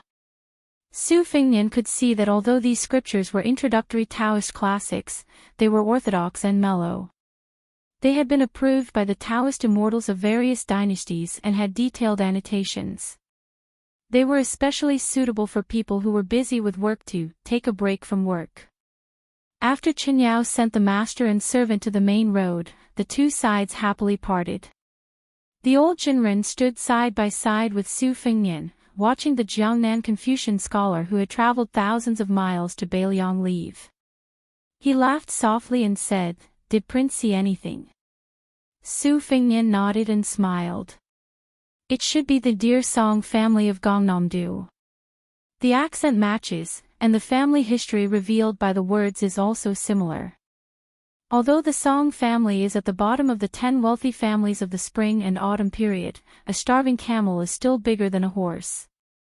Furthermore, because the family's foundation is located north of the Guangling River and they have long been attached to the imperial court, they are not deeply involved with the other families.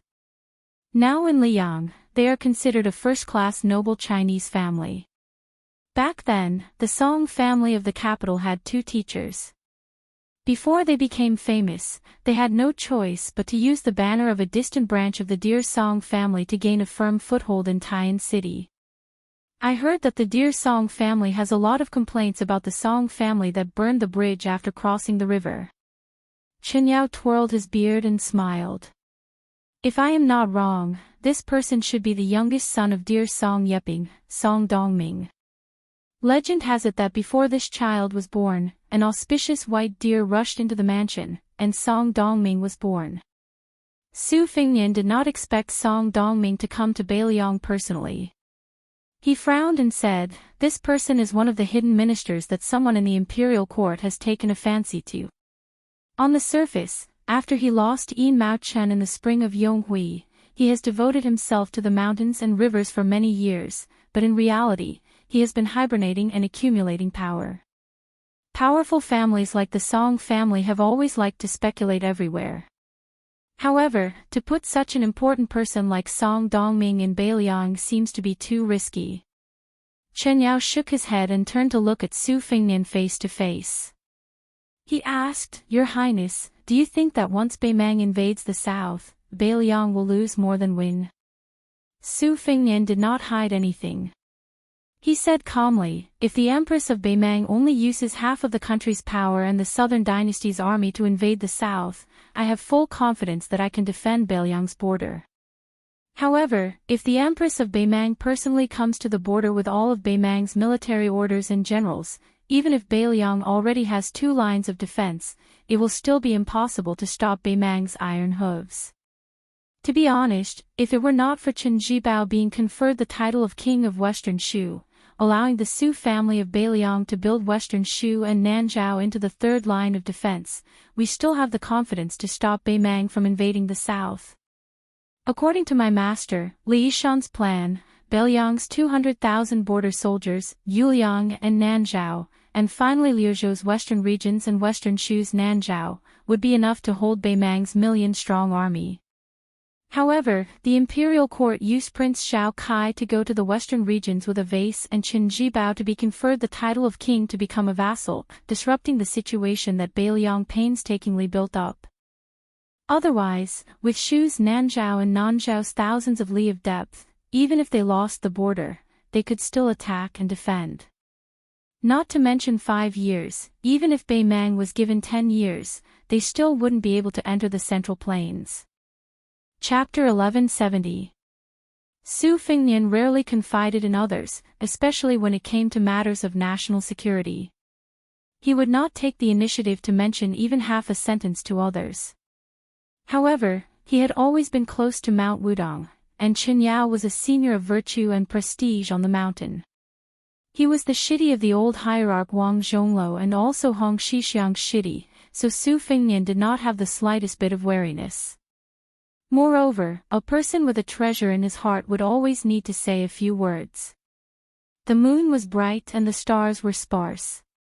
Walking slowly on the divine path back to the mountain with Qin Yao, Su Fingnian continued, "Unfortunately, after Master passed away, I could not keep the plans he had set.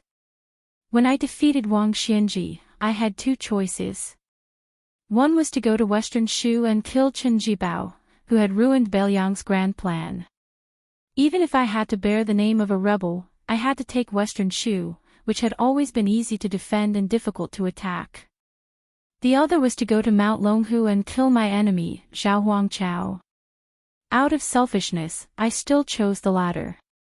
Although at that time I had a vague feeling that killing Zhao Huangchao was easier than killing Qin Jibao, looking back now, in the end, it was still out of selfishness.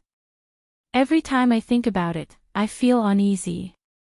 Su Fingnian smiled, seeming a little embarrassed. He said softly, "Of course, the number of times I think about it is actually not many. Including now, it's only been 2 times." Chen Yao smiled knowingly.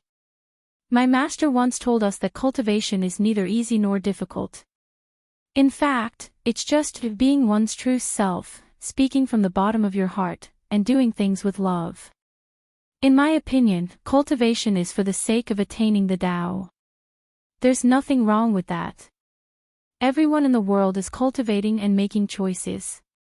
That's why there's the saying, the unjust find little help, the righteous find much help.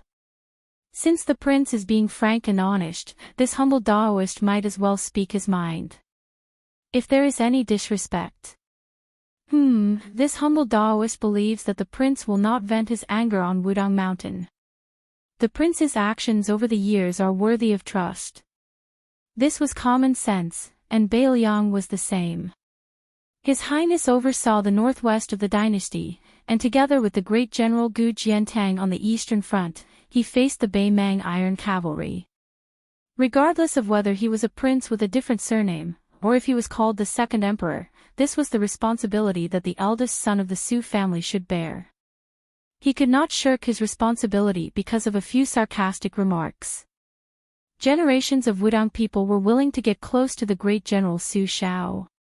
Other than the great general treating the Taoist priests on the mountain well, it was more because my fellow disciples respected the great general's responsibility.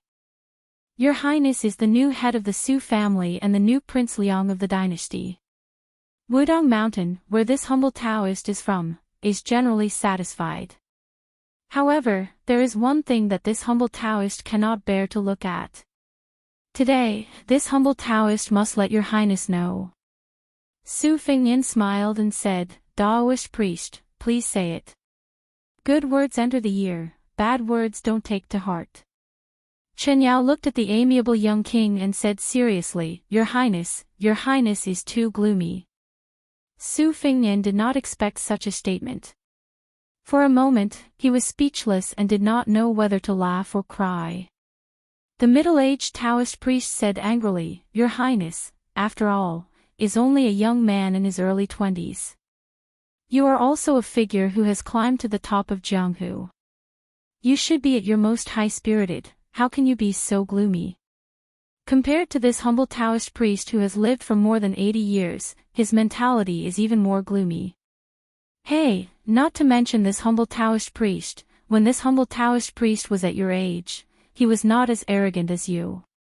At that time, the two brothers, Zhao Shi and Zhao Shituan of Longhu Mountain, went up the mountain to ask for the Tao and ask for the sword. Senior brother Wang beat and scolded them until they had no temper. He also went down Wudang Mountain without his master's permission and went to Longhu Mountain alone. First, he vented the anger in his heart. After returning to the mountain, he was grounded by his master to reflect on his mistakes. That master of ours spoke harshly and got angry in front of eldest senior brother. After he locked eldest senior brother up, he immediately smiled at us. That mouth of his couldn't close for a few days. He smiled at everyone he saw. However, after master left, senior brother Wang's mind became heavy. It was not until he led junior brother Wang up the mountain that he felt better. Su Fengnian's hands were in his sleeves. He was silent, but there was some warmth in his heart. Chen Yao suddenly smiled and said, This humble Taoist priest knows a bit about prophecies. I have 2 pieces of good news to tell you. Consider it as my thanks to your Highness for returning the Great Yellow Court. Su Fengnian said half-jokingly, If it's really good news, I promise that Shaozhu Peak's incense will not lose to Wudang's main peak in 3 years. Even if Beimang really invades Bailiang's territory, I will protect Shaozhu Peak. Chen Yao glared and said, Let's not talk about the good news first. Your Highness, there is one thing you must remember. The more sincere a person is, the more careful they must be with their words. Isn't it a prophecy? When the ancient sages created words, the heavens wept. There is a great deal of care in this. Now that the Zhaoshi dynasty has chosen the Yu language as their official language, it is even more profound. This is all related to extremely complicated destiny. Su Fengnian nodded and did not argue. Chen Yao's expression softened. He smiled and said, The first piece of good news is that there is a white flood dragon aura of benevolence coming north from the southern sea. The second piece of good news is that there is a black flood dragon aura coming west from the southern sea and entering Bailiang from the east. Su Fengnian thought for a while and said doubtfully, The former should be a chi cultivator from the southern sea Guanyin sect. The latter. Chen Yao's expression was calm and did not reveal the heavenly secrets. Su Fengnian did not dare to believe it. He said to himself, Is it really coming? Chen Yao smiled and said, With that Song Dongming of the Confucians, Bailiang can be said to be gradually enlightened. Your Highness, do you still think that Bailiang will lose without a doubt? The fate of the world is fixed. First, the Liang imperial court committed suicide. Then, many people from Great Peace City quietly left. For the Zhaoshi, this is not a good sign. But for Bailiang, for your Highness, this is a once-in-a-lifetime opportunity. You must not miss it. Yudilong looked at his master. An imposing aura. A python behind him raised its head. An imposing aura. Chapter 1171. The southern dynasty of Baimang had its imperial court. Even though the Norland had its capital, the empress would spend 2 seasons a year in the imperial tent. The imperial tent was located at the center of the empire. It was a moving city made up of countless tents of various sizes. The tent that the world's noblest old lady lived in was golden in color. Hence, it was like a giant golden spider crawling on the grassland, competing with the sun for glory. When this golden imperial tent appeared in Gusai Prefecture, the imperial court of the southern dynasty suddenly lost its splendor. A group of nobles and officials gathered around the imperial tent, quietly waiting for the empress summons. The venerables were closer to the imperial tent. For example, the new king of the southern dynasty, Dongzhuo, the Ruran cavalry commander, Hong Jingyan, the prefect of the 2 prefectures of Gusai and Longyao, and the great general of the southern dynasty, Lu Gui and Yang Yuanzan. These influential figures in the southern dynasty were all relatively close to the imperial tent. Today, the Empress of Baimang was anxious for the officials of the northern and southern dynasties. As a routine meeting, everyone sat on an embroidered stool in a circle. There was no difference in height between the seats. However, the white-haired but hale and hearty old lady still sat like the Empress of the Central Plains. On her left was the prefect of the chess and sword music school, and on her right was the Baimang god of war, Tuoba Bodhisattva. One was civil and the other was military. However, when the two were arranged in order, civil and military were mixed up. There was no clear confrontation between civil and military like in the imperial court of Liang. As Dongzhuo rose to become the king of the southern courtyard, his position was getting closer to Empress Murong. However, he was still separated by the prefect of Orange Province, Murong Baoding. Today, after Fatty Dong entered the tent, he was absent-minded. He looked up and counted with his thick fingers, counting how many seats he was behind Her Majesty.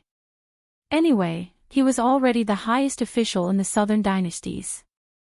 However, there were still many old men with the surname Yelu or Murong who occupied the latrine but did not shit. Even if they were old and dizzy and could no longer straighten their backs, they still forced themselves to participate in this meeting. Dongzhuo met the eyes of a smiling old man. If he remembered correctly, the old man was called Yelu Hongkai. When he was young, he had done a few heroic deeds. These years, he had not done anything. The old man smiled foolishly at Dongzhuo. Feeling bored, Dongzhuo also smiled foolishly at the old man. Just like that, the two of them competed.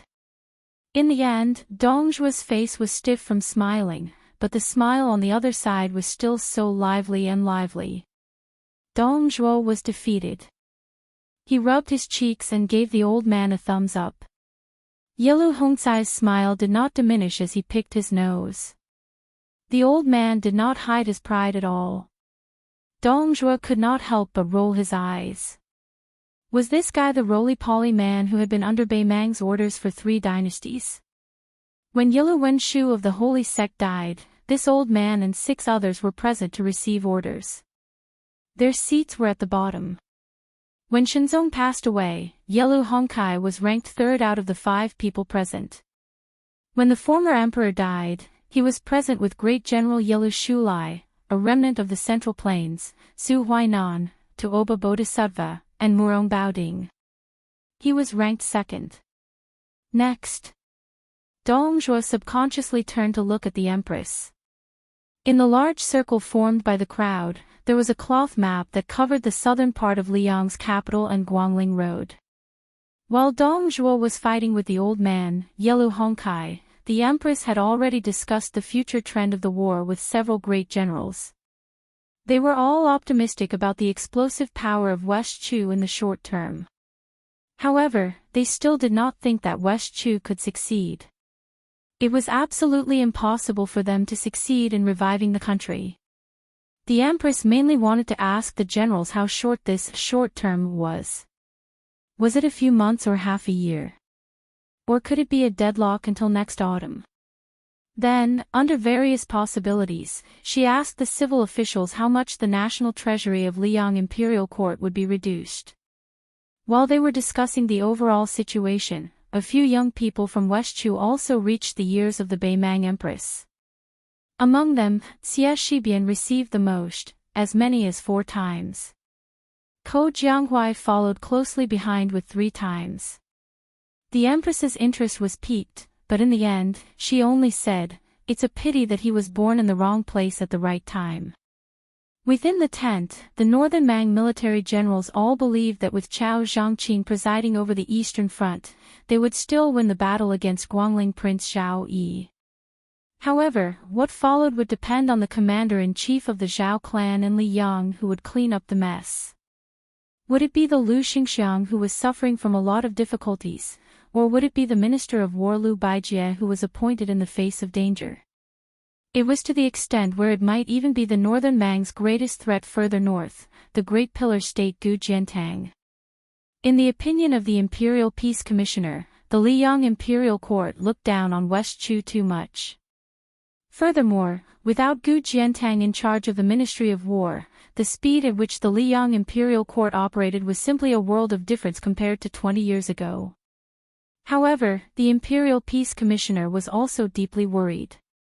He said that the more Liang was attacked by West Chu, the more concentrated and flourishing the military power in Gu Jiantang's hands would be in the future. In the long run, it could barely be considered a good and a bad situation. Dong Zhuo didn't participate in this discussion that didn't have many objections. When Fatty Dong saw the Empress raise her hand, not only did the group of third-rank civil officials, but also a large group of arrogant and domineering generals, it could be said that almost everyone's spirits were lifted. Dong Zhuo also restrained his expression. He only saw 4 young female officials carry out another map and lay it on top of the original map. When that extremely detailed colored map appeared in everyone's vision, Dong Zhuo saw that even Yellow Hongkai, a toothless tiger, narrowed his eyes, leaned forward slightly, and carefully stared at the 10 feet long and wide map. Probably because his eyesight was old and weak, the old man slowly stood up and took a few steps forward. In all of Beimang, he was the only one who could bring a retainer into the tent to participate in the discussion. At that time, the retainer behind Yellow Hongkai tried to support him, but the old man waved his hand and refused. Following Yellow Hongkai's solemn stand-up, most of the Beimang bigwigs didn't dare to continue sitting. Instead, they followed the old man and left the embroidery stool. It was a large map of the desolate situation. Chapter 1172. At first, there were still a few people who hadn't stood up. It was only when Empress Murong stood up that they followed suit. The old woman's face no longer had the calm and leisurely expression she had before. In a low voice, she said, "I know that even now, there are still people who want to attack the Eastern Front first. They believe that as long as they take over the incomplete Eastern Front in Gu Jiantang's hands, they can drive south and occupy Great and City in the Liang dynasty in one fell swoop. They feel that this is the wisest move to get things done once and for all." As soon as she said this, the atmosphere in the king's tent immediately became solemn. Many of the generals and the head of discipline had ugly expressions on their faces. The old woman suddenly laughed self-deprecatingly. "There are also people who believe that the reason I insist on attacking the Western Front is because I'm angry with Su Shao, who is already dead." Dong Zhuo couldn't help but laugh. As a result, he was glared at a dozen times by the important people in the tent. Ordinary Beimang officials had long been scared out of their wits. Fatty Dong raised his head and imitated Yellow Hongkai to pick his nose. The old woman continued to laugh. You can think this way if you want. It doesn't matter. I only want to tell you one thing today. The decision to attack the Western Front cannot be changed. Whoever opposes it, I'll give you one last chance. Now, leave this tent. Very quickly, a few elders of the king's court snorted coldly in unison and strode out of the king's tent. These elders were all former eagles of the grasslands. Each of them had the surname Yalu. Even now, they still held considerable military power in their hands. They were like the vassals of the Liang dynasty. The system of the Beimang king's court had always been loose. They each did things their own way and only accepted the empress's restrictions in name. Among the elders, there was no lack of people who hadn't participated in the northern expedition against the Liang dynasty more than 10 years ago. However, even Her Majesty couldn't settle accounts with them after the autumn. In the eyes of these elders, only the Eastern Front was profitable. The Western Front. Beiliang's 300,000 soldiers, so what if they were all killed? Beiliang was a god-forsaken place. It was not even as fertile as the grasslands in their own grasslands. Marching southward, they were in western Shu, where even Beimang children knew the rugged roads. It was a place that had never produced an emperor who unified the central plains. It was also a place where the Beimang armored cavalry had to dismount and fight. Along the way, not only would many people die, but they would also get very few things. Who would be happy? If an old woman like you is willing to listen to that bullshit order of peace, we won't accompany you. Following the departure of these unruly Yellow Wangya, in large strides, 3 out of 10 people in the king's tent left. Fortunately, none of the commandants and generals of the southern dynasty left. Furthermore, Tuoba Bodhisattva was always standing beside the empress. Yellow Honkai didn't move an inch and stared at the map. This old man didn't move. Although 7 or 8 important people in their 50s or 60s were restless, they still patiently stayed in the king's tent. Empress Murong's expression didn't change. She didn't even look at those people's backs. She pinched a piece of charcoal with 2 fingers and looked at the map under her feet. She stretched out one hand and pressed it down. She smiled and said, "Let's all sit down." After all, other than our king from the southern courtyard and a few young men, most of them aren't young anymore. A group of people sat on the edge of the map. The officials who were further away from the old woman naturally sat on the territory of Liang. The one who was furthest south sat on the territory of Nanzhao. After waiting for everyone to sit down, the empress joked, "I don't know how to use troops. I only know that we Beimang have millions of troops. It shouldn't be possible for them to line up at the border of Gu, Serong and Longyi prefectures. It's better for the Commandant of Peace to explain the specific matters." The Commandant of Peace nodded. He carried the charcoal and walked to the map. However, he didn't go straight to the border of Liangmang. Instead, he squatted down near the eastern border and drew a semicircle that faced the interior of the grassland.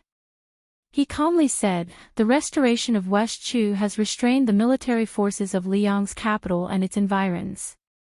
However, Gu Jintang's movements are inclined towards the south and biding his time.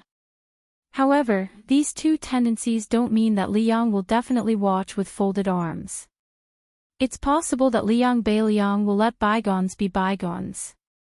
We are different from the Liang imperial court, which only thinks about gaining the most benefits in everything.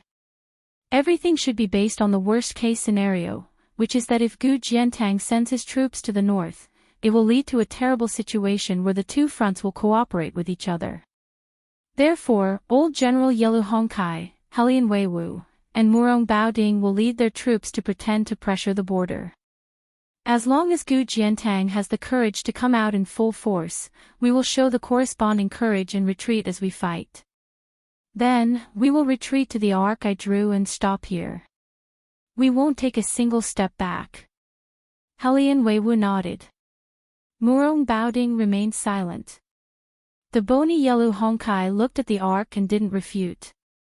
The Commandant of Peace paused for a moment and said in a flat tone, "Next, we also have two fronts to fight, but not at the same time. The southern front will be handed over to the King of the South Courtyard, Dongjua. Her Majesty won't interfere with a single soldier. But before that, the northern front will be Beimang's backyard. It will be handed over to the great General Tuoba Bodhisattva to clean up. The target will be the grassland tribes that just walked out of the king's tent." Yelu Hongcai's eyelids twitched. He slowly raised his head and asked in a hoarse voice, "Your Majesty, isn't it easy to kill them on the spot?" The Empress of Beimang smiled and shook her head. She replied, "Too little. PS1, Fire Beacon teasing feudal lords, Tencent tribe has officially opened. Welcome everyone's attention. Let me tell you the methods to follow. There are two. Method 1, open your mobile phone QQ, click News, click Interested Tribe, under the people nearby, click Interested, find a Fire Beacon teasing feudal lords, and follow. Method 2, open your mobile phone QQ, click Contacts, click Life Services, click Interested Tribe, click Discover, click Interested, find a Fire Beacon teasing feudal lords, and follow. You can enter my tribe after completing the above operations. PS2, you can also follow the WeChat public platform. Please search, Fenghua 1985. Chapter 1173. More than 100 men and women in white quietly went north. They first crossed the sea and then entered Shu. They collected thunder and lightning on the mountain peak, collected rootless Een water, subdued mountain elves, and purified wandering ghosts. They only avoided ordinary people and did not show up easily. Occasionally, woodcutters and hunters who crossed the mountains and rivers bumped into this group of immortals. However, they only caught a glimpse of them and mistakenly thought that they had bumped into the gods of the mountains and rivers. In a panic, they hurriedly knelt down to pay their respects. When they mustered up the courage to look up, they were already gone. These 96 immortal masters of the Guanyin sect came from an isolated island in the South Sea. Their purpose was different from the Qi cultivators of the dragon supporting sect in the north. They never meddled in the affairs of the imperial court. Occasionally, they would go to the land of Shenzhou and live in the mountains and forests like this time. This time, the Guanyin sect came out in full force. This was a rare scene that had never happened in the 600 years since the founding of the sect. The founding emperor of the Great Feng dynasty once issued a decree to invite the island owner to join the imperial court as the teacher of the emperor. The Guanyin sect refused the decree and almost caused a war. However, the sky was high and the earth was far away from the sea. The island owner of the Guanyin sect did not come personally this time. Among the 6 elders, except for a 100-year-old man who stayed on the island to guard the gate of the Guanyin sect, the rest of the elders followed the team. In addition, there were 4 generations below the island owner, a total of 98 Qi cultivators.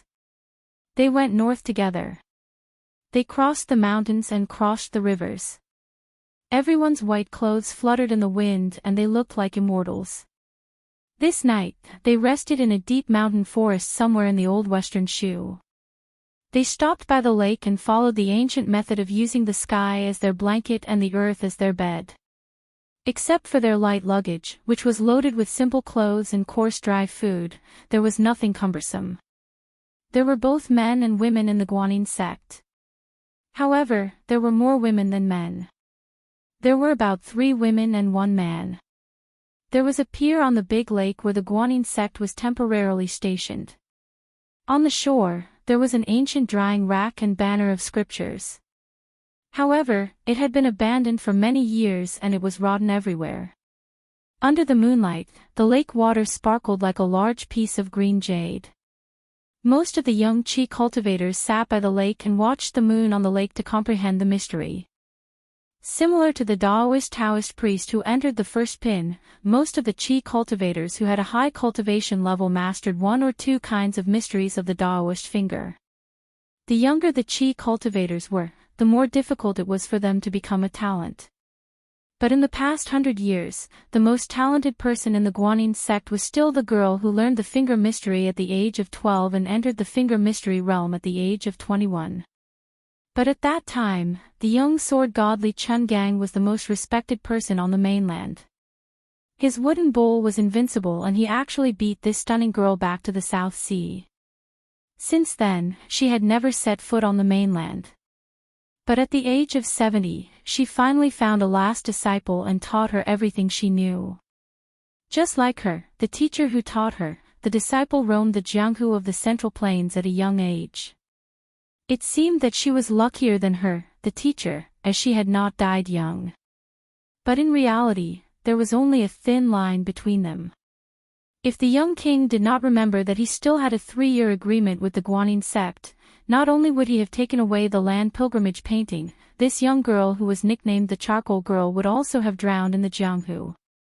She had abducted more than 100 swords of Su Fingnian from the Yuyan mountain villa and in the end, she had returned one of the 2 most important treasures of the Guanyin sect, which was a great loss. But for some reason, when she was escorted back to the seaside by the mysterious swordsman Mi Fingjie, she anxiously boarded the ship back to the sect. She had thought of dozens of reasons and excuses in her head, but none of them were of any use. She only needed to call her senior martial sister, but the island master turned a deaf ear to her, let alone reprimand her. Even now, when she stepped onto land once more, the charcoal girl still couldn't figure out the reason. At this moment, she was walking on the ancient trestle with her senior martial sister and a female chi cultivator who had to call her senior martial granduncle.